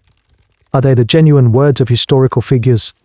Or are they idealized anecdotes created later by philosophers and moralists to illustrate a point? Plutarch, our main source for these stories, was writing in the Roman era. Long after Sparta's decline, he was using Sparta as a moral example for his own time. It's very likely that many of these quotes are Ben Travata well invented. They capture the spirit of the Spartan ethos, but they may not be literal transcripts. Scholars argue about whether we can use them as direct evidence of what a Spartan mother would say, or if we should see them as evidence of how later generations imagined a Spartan mother would speak. You don't think in terms of historical legacy. You are just doing your job. When your son turns 7, you will face one of the most difficult moments of your life. He will be taken from you. He will leave your home to enter the agōgē, the brutal, state-run military academy where he will live, train, and fight for the next 2 decades. You will see him only occasionally from that day forward. He will no longer belong to you in any meaningful way. He belongs entirely to Sparta. Your farewell will be unsentimental. There will be no tears, at least not where anyone can see them. You will look your 7-year-old son in the eye and give him a final, sharp piece of advice. You will remind him of his duty, of the honor of his family. You are preparing him for a life of hardship, and your final lesson must be one of strength. Your heart may be breaking, but you will not show it. You are a Spartan mother. Your job is not to comfort, but to command. Your love is a whetstone, meant to sharpen your children for the harsh realities of the world they inhabit. Your son is gone, taken by the state to be forged into a soldier. If you have daughters, they remain with you, beginning the same cycle of athletic and domestic training that you endured. Your husband, even if he is now over 30 and technically allowed to live at home, still spends a great deal of his time with his military unit. And so, you enter the prime of your life, not as a retiring empty nester, but as a powerful and increasingly autonomous figure. You are a full-time manager of the Spartan economy, with the men perpetually occupied with military matters, training, hunting, policing mahallets, and fighting wars. The entire economic and domestic sphere of Spartan society is left in your hands. You are not just managing your own household, you are part of a network of women who collectively run the country's agricultural engine. Your kairos, the plot of land your family holds, is your domain. You don't work the land yourself. Of course, that is the job of the helots. But you are the director, the strategist, the one who makes the decisions. Your days are filled with practical concerns. You confer with the helot foreman about which fields to leave fallow and which to plant with barley. You calculate the rations needed for the workers and for your own household. You inspect the olive groves, estimating the yield for the upcoming press. You oversee the shearing of sheep and the subsequent production of wool, the simple, tough cloth that is a Spartan staple. This isn't women's work in the Athenian sense of quiet weaving in a secluded room. This is a state management on a significant scale. Your authority is real and respected. When you give an order, it is obeyed. You are responsible for producing the surplus food that your husband must contribute to his SYS Citia, or common misho. Failure to make this contribution could result in a loss of his citizenship. Therefore, your competence as a manager has direct consequences for your family's social standing. You are the logistical officer for your family's military social unit. This economic power is what led the philosopher Aristotle to be so critical of Spartan women. He wrote, with clear disapproval, that the men are ruled by the women. He claimed that because the men were away at war, the women were left to their own devices, living a life of luxury and indulgence that was ruining the state. This brings us to a wonderfully ironic tidbit. While outsiders saw you as indulging in luxury, your life was, by any other Greek standard, remarkably austere. The luxury Aristotle was likely referring to as not gold jewelry or silken robes, but freedom. The freedom to manage property, to move about in public, and to speak your mind. These were the luxuries that he, coming from a society that sequestered its women, found so decadent and dangerous. The extent of this female land ownership is one of the most debated topics in Spartan history. The figure that women came to control nearly 2/5 of all and comes from Aristotle. But was he exaggerating to make a rhetorical point against Sparta, or was this an accurate reflection of the demographic and legal reality? Historians puzzle over this. Because men were constantly dying in battle and women were the primary inheritors in the absence of male heirs, it's plausible that, over generations, a huge amount of property did concentrate in female hands. This would have made the senior women of Sparta the experienced matriarchs who controlled multiple estates, some of the wealthiest and most powerful individuals in the city, wielding enormous influence behind the scenes. The debate is not about whether they had economic power, but about precisely how much. You grow into this role. The young, athletic girl is replaced by a formidable, confident woman. You are turned by the sun, not from playing in the fields, but from riding out to inspect them.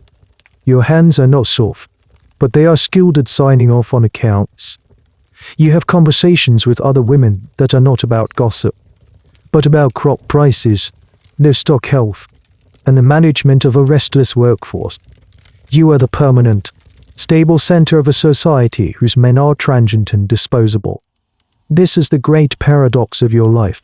You live in one of the most rigidly militaristic and patriarchal societies ever known, yet you wield more practical, day-to-day power and economic independence than almost any other woman in the ancient world.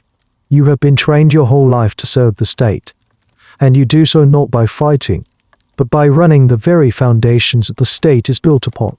While your husband's glory is won in moments of bloody, violent spectacle on the battlefield, yours is earned over decades of careful, soiled, and relentless management. He is the sword of Sparta, you are its shield, its treasury, and its unwavering foundation. The system you live in is predicated on success. success in the gymnasium, success in childbirth, success in managing the estate. But the ever-present shadow of this bright ideal is failure. And in Sparta, weakness in any form is not just a personal failing, it is a form of betrayal. You've seen it throughout your life. The girl who couldn't keep up in training, shamed into conformity, the man who failed to marry, publicly humiliated in the marketplace. But nowhere is this sense of betrayal more acute than in the context of motherhood. Your primary function, the ultimate purpose of your strength and health, is to produce viable offspring for the state. To fail in this is to break the most sacred contract you have with your society. Imagine the woman whose child is rejected by the elders. The grief is compounded by a deep, biting shame. She has not only lost a child, but she has been publicly declared a producer of faulty goods. Her body, despite all its training, has failed its quality control inspection. She may be pitied in quiet moments, but in the public sphere, she carries a stigma. Other women might look at her with a mixture of sympathy and a kind of superstitious fear, as if her failure might be contagious. Her own confidence, built on a lifetime of physical achievement, can be shattered by this one biological event. Or consider the woman who cannot conceive at all. In a society where your value is so explicitly tied to your fertility, barrenness is a curse. It renders your physical prowess, your strong muscles and impressive stamina, tragically pointless in the eyes of the state. You can win every foot race, throw the javelin farther than any other woman. But if your womb remains empty, you have failed your core mission. This is the context in which the practice of child sharing becomes not just a pragmatic choice, but a desperate necessity for some, a way to escape the social oblivion of childlessness. This concept of weakness as a betrayal is what makes the Spartan mythos so unforgiving. There is no room for human frailty. There is no understanding for congenital defects or biological misfortune. Everything is seen through the lens of utility to the state. A person is either an asset or a liability. This is why the Spartans famously distrusted emotional displays. Grief, fear, even excessive joy. These were seen as forms of self-indulgence that could compromise one's discipline and duty.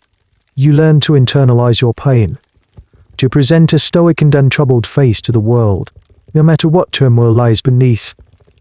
A particularly chilling and little-known law from some Greek city-states and thought to be practiced in Sparta concerned citizenship. In many places, citizenship was not automatically granted at birth. It had to be formally acknowledged and registered by the father. If a child was born with a severe defect, the father could simply refuse to register the child, effectively disowning it and condemning it.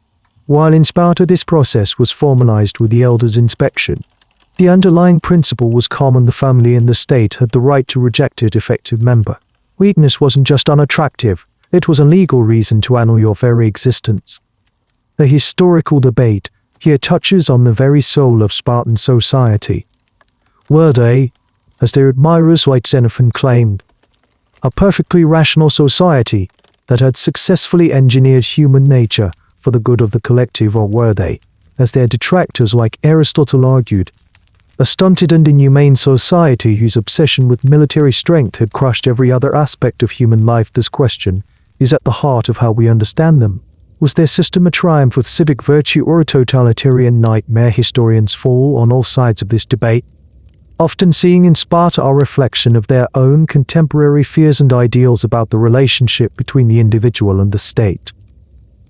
You live within this unforgiving framework. You feel the constant, low-level anxiety that comes from knowing that your worth is always being measured. You teach your children to be tough not just because it is the Spartan way, but because you know the brutal consequences of being perceived as weak. You see a neighbor grieving the loss of her son in battle, and you know she must temper her sorrow with pride, lest her grief be seen as a criticism of the state he died for. You learn that survival in Sparta is not just about physical strength, but about a kind of emotional armor. To show a crack, to admit a weakness, is to invite disgrace. It is to betray the image of perfection that your entire world is built upon. Life in Sparta is undeniably harsh. It's a life of rigid discipline, public scrutiny, and immense pressure. But it would be a mistake to imagine it as a grey, joyless existence. Amidst the severity, there exists a unique and powerful cultural trait: dry, biting, and incredibly sharp sense of humor. This is not the boisterous, wine-fueled comedy of an Athenian symposium. It is the famous laconic wit, and learning to wield it is another essential part of your social survival kit. You learn it from a young age. It's a form of verbal sparring that values intelligence and precision over brute force. The goal is to make a point, shut down an argument, or deliver an insult with the fewest possible words. A long, rambling speech is seen as a sign of a weak mind. A single, perfectly aimed sentence is a mark of intellectual superiority. You hear it in the marketplace, in the gymnasium, and from the mouths of the elders. This humor often serves as a defense mechanism, a way of dealing with the constant criticism from the outside world. When outsiders mock your short tunics or your strange marriage customs, you don't respond with a lengthy justification. You respond with a verbal dagger. The story of Queen Agōgē is a perfect example. An Athenian woman, likely intending to be condescending, asks her, "Why are you Spartan women the only ones who can rule men?" Agōgē doesn't get defensive. She doesn't explain the economic power of Spartan women or the men's absence due to military duty. She replies with a simple, devastatingly proud statement: "Because we are also the only ones who give birth to real men." The conversation is over. She has won.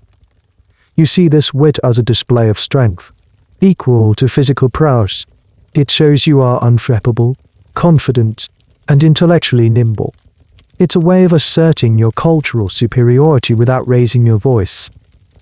You might hear a story about the Persian king Xerxes, who, before invading Greece, sent a message to the Spartans saying, "If I conquer you, I will destroy your city so completely that you will never rise again." The Spartan emperor sent back a reply of a single word: "If." It's the ultimate display of defiant confidence, a masterclass in laconic wit. A more obscure but equally telling example of this humor involves their attitude towards wealth. Spartans famously disdained gold and silver. A story is told of a diplomat from another city who was showing off his wealth to a Spartan. After a long tour of his treasury, filled with gold and silver objects, the diplomat asked the Spartan what he thought.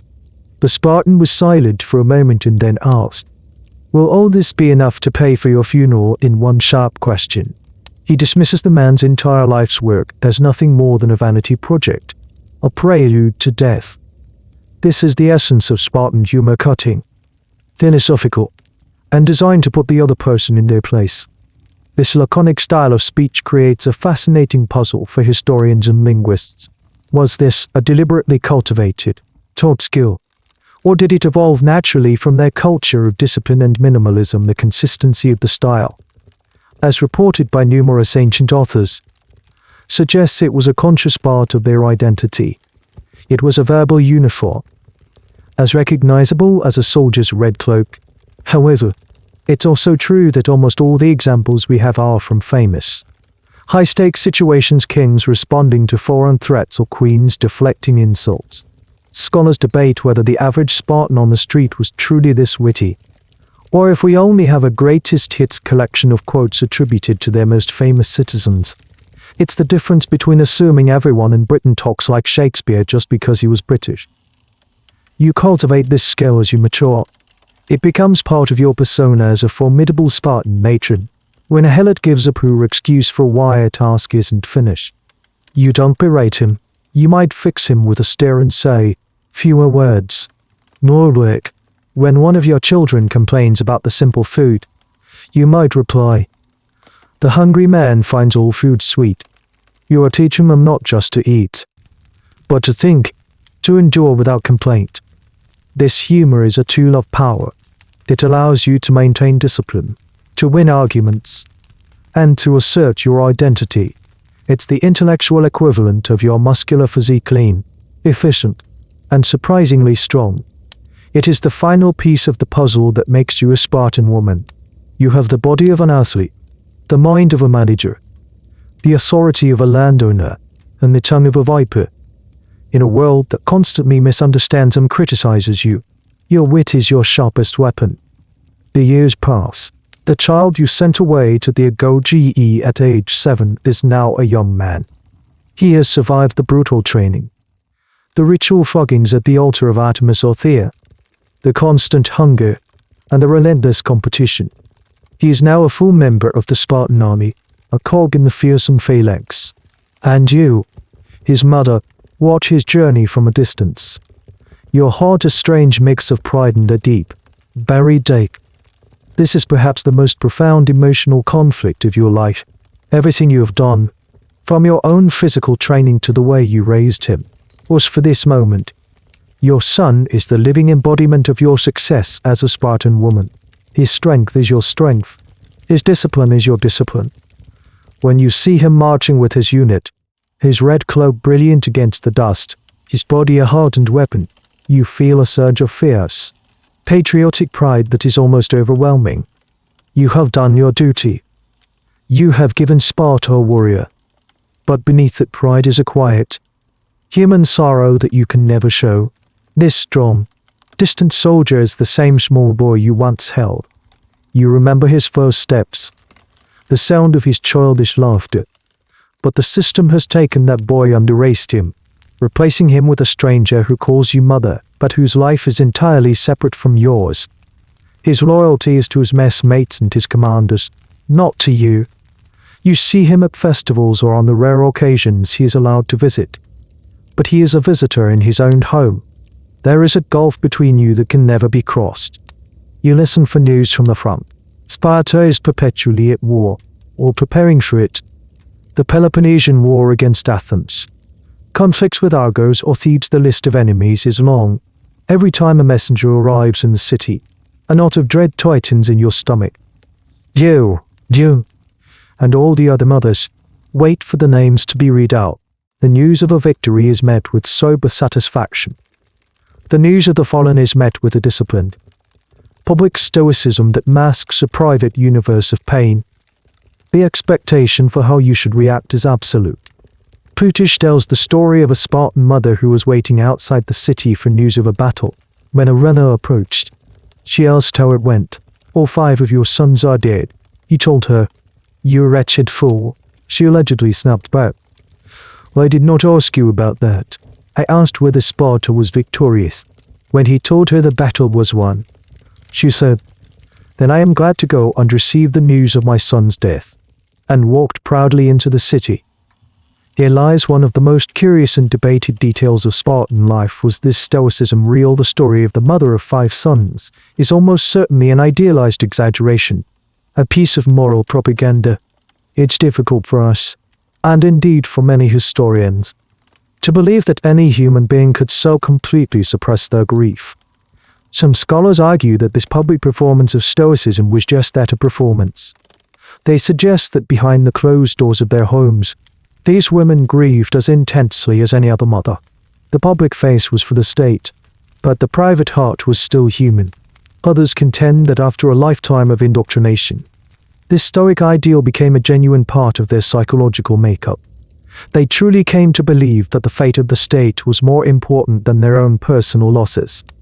The truth is likely somewhere in the middle, a complex negotiation between indoctrination and instinct. You find yourself living this reality. Perhaps one day, the news is bad. "Hey son, a brother, or your husband is fallen." You do not wail or tear at your clothes. That would be a disgrace. You hold your head high. You might even express pride that he died honorably. You show the world the steel spine that is expected of you. But later, in the quiet of your own home, you are left alone with the silence, the absence, the true cost of the Spartan system. This is the ultimate price of the cruel beauty you have cultivated.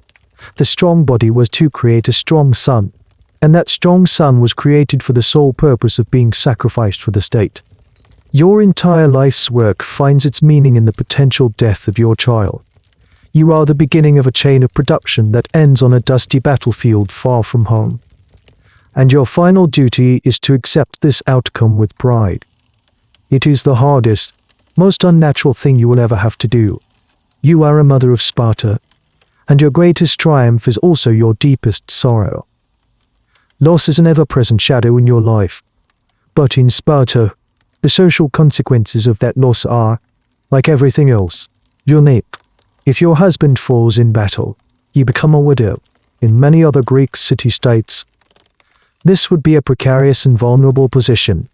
A widow in Athens, for example, would typically return to the authority of her male next of kin, her father, brother, or uncle.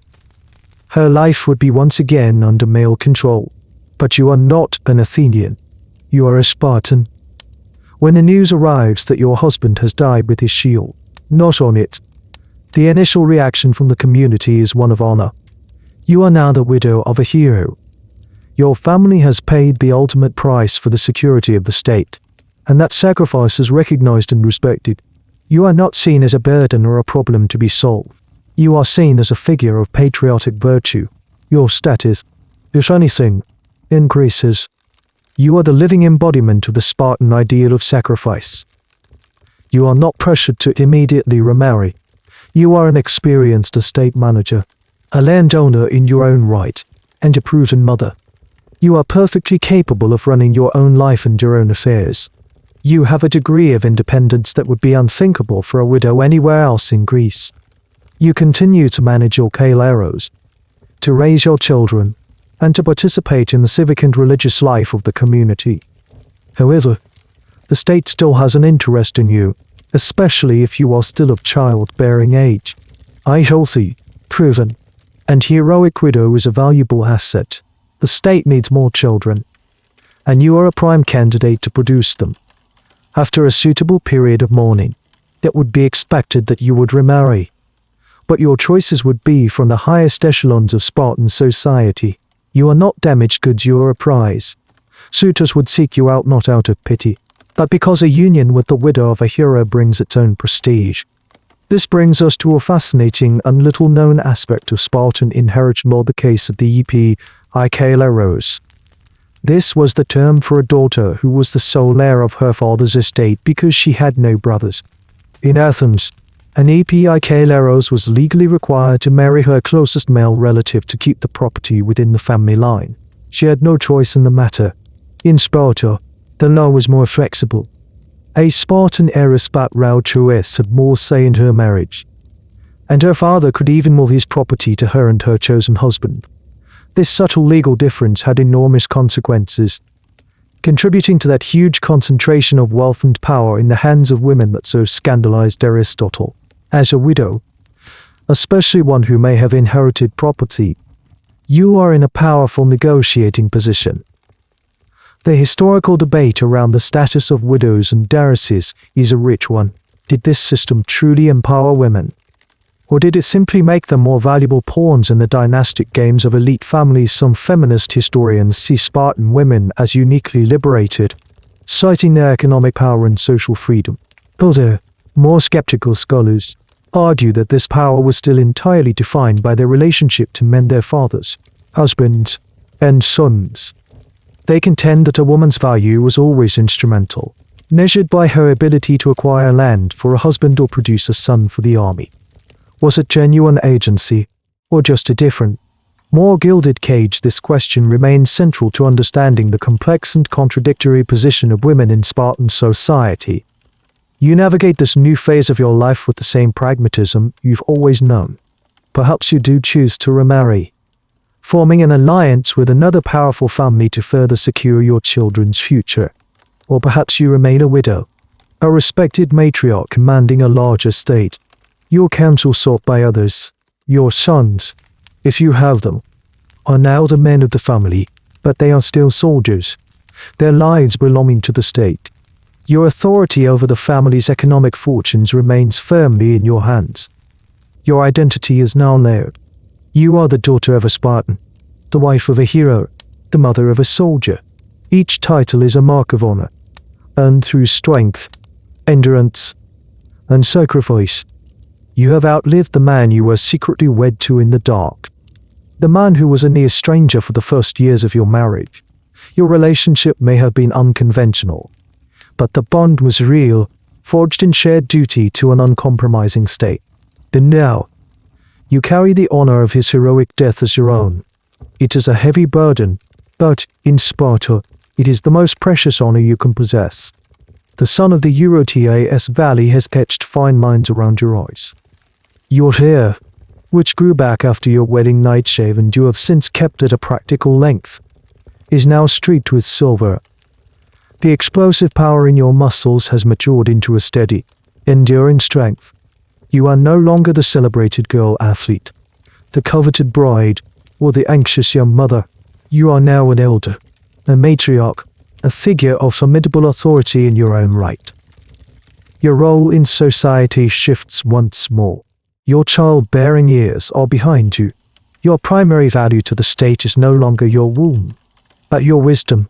You have survived. You have managed an estate through droughts and prosperous harvests. You have raised children who became successful cogs in the Spartan machine. You have navigated the complex social and political currents of your city. You have, in short, accumulated a lifetime of practical, hard-won experience. And in a society that revered its elders the very name of their ruling council, the Jerusalem means council of old men. This experience grants you a new and final form of status. You are now one of the women who other, younger women look to for guidance. You might be asked to help train the next generation of girls in the choral dances. You're sharp by catching any flaw in there for more discipline. Your opinion might be sought on a potential marriage match between two families. Your advice on managing a difficult helot workforce would be considered invaluable. You have become a living repository of Spartan custom and knowledge. Your public voice, always more free than that of other Greek women, now carries even more weight. While you hold no formal political office that is reserved for men, your influence is felt. The opinions of the powerful matriarchs of the leading families were not something that even the kings or ephors could easily ignore. The men might make the final decisions in the assembly, but the discussions that preceded those decisions in the great households of Sparta were undoubtedly shaped by their formidable wives and mothers. This brings up a fascinating, and somewhat mysterious, aspect of Spartan society: the role of older women in religious cults. Many of the most important cults, such as those for Helen, Artemis, and Athena, had female priestesses and required female participation. While we don't have detailed records, it is highly likely that the senior positions within these religious structures were held by respected older women. This would have given you another sphere of influence, a spiritual authority that complemented your economic power. You would be responsible for overseeing rituals, maintaining sacred sites, and passing on religious traditions to the younger generation. The historical evidence for the specific roles of post-menopausal women is, as with so many things about Sparta, frustratingly sparse. The male writers were obsessed with the young, athletic girls and the mothers of warriors. The quiet, steady power of the grandmothers and matriarchs is less dramatic and therefore less commented upon. Historians have to piece together their role from hints and legal texts about inheritance, brief mentions in poetry, and the logic of the social structure. We know they were there, and we know they were powerful, but the precise mechanisms of their influence remain a subject of scholarly reconstruction. It's a reminder that history is often the story of the young and the male. The wisdom of old women often slips through the cracks. You settle into this final stage of your life. Your days are no longer filled with the physical exertion of the gymnasium, but with the steady rhythm of management and counsel.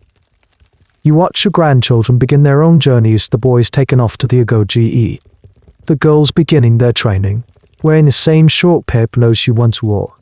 You see the entire, relentless cycle of Spartan life beginning anew. You look back on your life, a life defined by impossible standards. You were expected to have the body of an athlete, the fertility of a goddess, the discipline of a soldier, the mind of a manager, and the heart of a stoic. You have been a thigh-flasher, a clandestine bride, a landowner, a widow, and a mother of heroes. You have been praised for your strength and shamed for any perceived weakness. It has been a brutal, demanding, and unforgiving existence. But as you look out over the lands you have managed for decades, at the city you have served your entire life, you feel not bitterness, but a profound, unshakable sense of pride. You are a Spartan woman. You have endured, and in your world, that is the only victory that matters. You are old now, a respected matriarch. Your life has been lived in lockstep with the rhythms of Sparta, a city that always seemed as permanent and unyielding as the Tagetos mountains themselves. But now, in your twilight years, you begin to sense a change. The foundations, which once seemed like solid rock, are beginning to show cracks. The glorious, brutal system you have dedicated your life to is starting to falter. The signs are subtle at first, then increasingly obvious. The number of full Spartan citizens, the harrowing or equals, is shrinking. For generations, the constant warfare has taken its toll. A slow but steady drain on the city's manpower. Every man who falls in battle and leaves no melee is a tear in the fabric of the state. Mere states, the harrowing, become concentrated in the hands of fewer and fewer families, often through heiresses like yourself. This creates a growing disparity in wealth that eats away at the old ideal of a perfectly equal brotherhood of soldiers. The system designed to create equality is, ironically, now creating an elite class of the super-rich and a growing number of disenfranchised, landless Spartans. You see it in the attitudes of the younger generation. Some of the young men seem to lack the iron-willed discipline of their grandfathers. The introduction of foreign gold and silver, a consequence of Sparta's victories in the Peloponnesian War, begins to corrupt the old, austere values. You might see a young, wealthy woman wearing a foreign perfume or a piece of jewelry, a small act of defiance against the unwritten laws of Spartan simplicity. The famous iron rod currency is now little more than a quaint relic. The world is changing, and Sparta is struggling to keep up. The breaking point comes in 371 BC, at a place called Leuctra. For centuries, the Spartan phalanx was considered invincible, the most feared military force in the Greek world. But on that fateful day, a brilliant Theban general named Epaminondas uses a radical new tactic, concentrating his forces and smashing through the Spartan line. The defeat is catastrophic. Hundreds of Spartan citizens, the core of the army, are killed in a single afternoon. The myth of Spartan invincibility is shattered forever. The news that reaches Sparta is not just of a defeat, but of an apocalypse. The carefully constructed system, which sacrificed everything for military victory, has failed in its ultimate purpose. The aftermath is a crisis of faith. How could this happen? Was their training flawed? Had they angered the gods? The shame and confusion are palpable. This defeat has a particularly bizarre and telling consequence for the women. According to the historians Xenophon, after the defeat was announced, the families of the fallen went about their business looking proud and cheerful, celebrating the heroic deaths of their loved ones. But the families of the survivors, the men who had retreated and come home alive, were plunged into a state of public mourning and disgrace. The mothers and wives of the survivors hid themselves away, overcome with shame. This is the Spartan ethos in its most extreme, and twisted from it was more honorable to have your son die in a catastrophic defeat than to have him survive it. The historical debate around Sparta's decline is complex. Was it the result of this single military defeat? Or was Leuctra simply the final symptom of a long-term decay? Many historians argue that the Spartan system was a victim of its own success and rigidity. It was designed for a specific set of circumstances, a small, homogeneous city-state dominating a local population.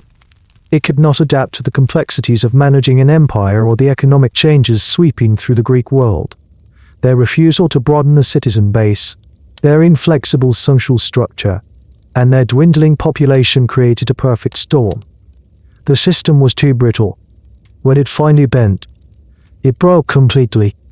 You live through these uncertain times. You see the fear in people's eyes, a fear you have never seen before. The helots, sensing the weakness of their masters, begin to revolt with more success. The Messenians, enslaved for centuries, finally declare their independence, robbing Sparta of its most fertile lands and the foundation of its economic system. The world you have known your entire life is crumbling. The values you upheld, the sacrifices you and your family made, all seem to have led to this moment of decline. The brutal standards of beauty and strength, designed to create an unbeatable state, have ultimately proven to be unsustainable. The glorious, cruel experiment of Sparta is coming to an end. The world has turned upside down. The city that was once the master of the Peloponnese is now a shadow of its former self, a second-rate power clinging to its pride. You are one of the last of a generation that remembers Sparta in its glory. You walk through the streets of your city, and they feel different. The confident stride of the warriors has been replaced by a more hesitant gait. The laughter of the girls in the gymnasium seems less certain. The air of invincibility has evaporated, replaced by a quiet, collective memory of defeat. Your own life is drawing to a close. You are a living relic, a testament to a time when the name Sparta struck fear and admiration into the hearts of all Greeks. Younger people might look at you with a mixture of awe and pity. You are a symbol of the old ways, the harsh discipline that they are now beginning to question. Was it all worth it, the endless training? The broken families, the sacrificed sons? The answer, which once seemed so obvious and certain, is now shrouded in ambiguity. As you sit in the courtyard of your home, the home you have managed for over half a century, you reflect on the definition of beauty that has governed your life. You were taught that beauty was strength, beauty was function. Beauty was a body honed for the purpose of procreation, a vessel for creating soldiers. You look at your own hands, gnarled with age but still strong.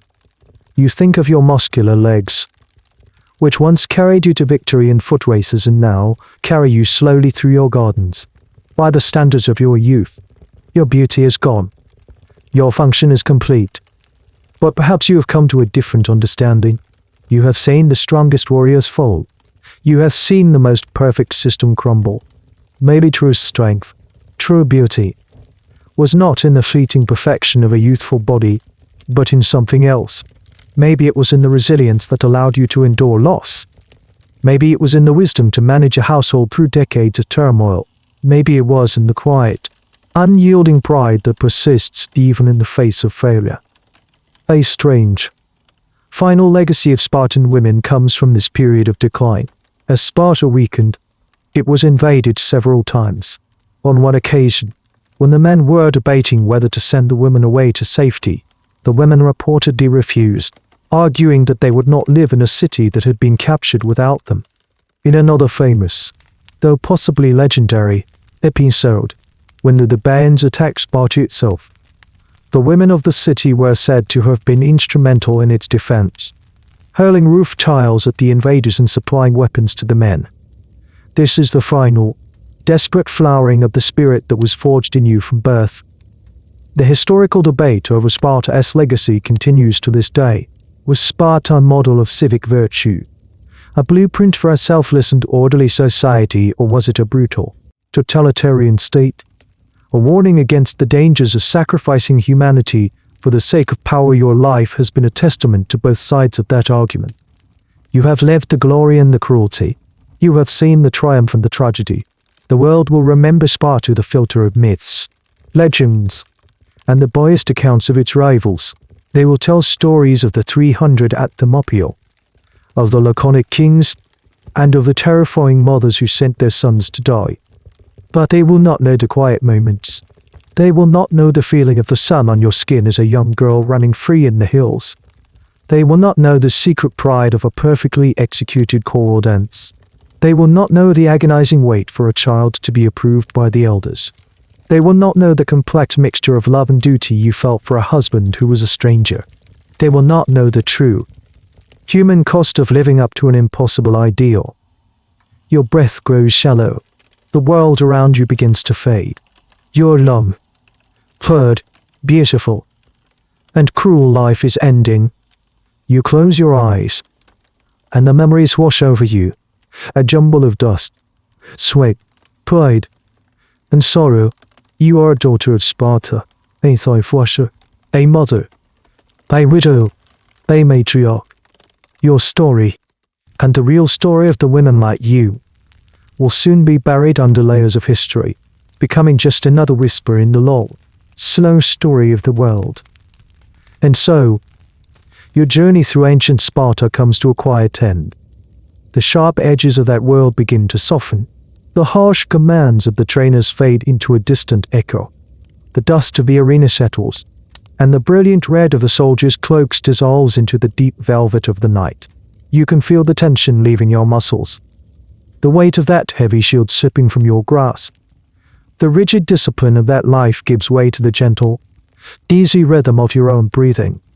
You are floating now, drifting away from the stern faces of the elders and the rugged peaks of the Taygetus Mountains. The stories, the struggles, the impossible standards of beauty and strength, they all melt into the warm, quiet darkness that surrounds you. There are no more races to be run, no more tests to be passed.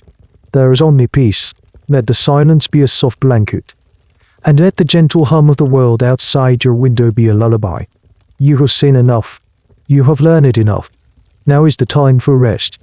Allow your mind to drift on that slow, quiet river, carrying you gently towards the soft shores of sleep, towards a place of deep and untroubled dreams. The end of the article. Good night.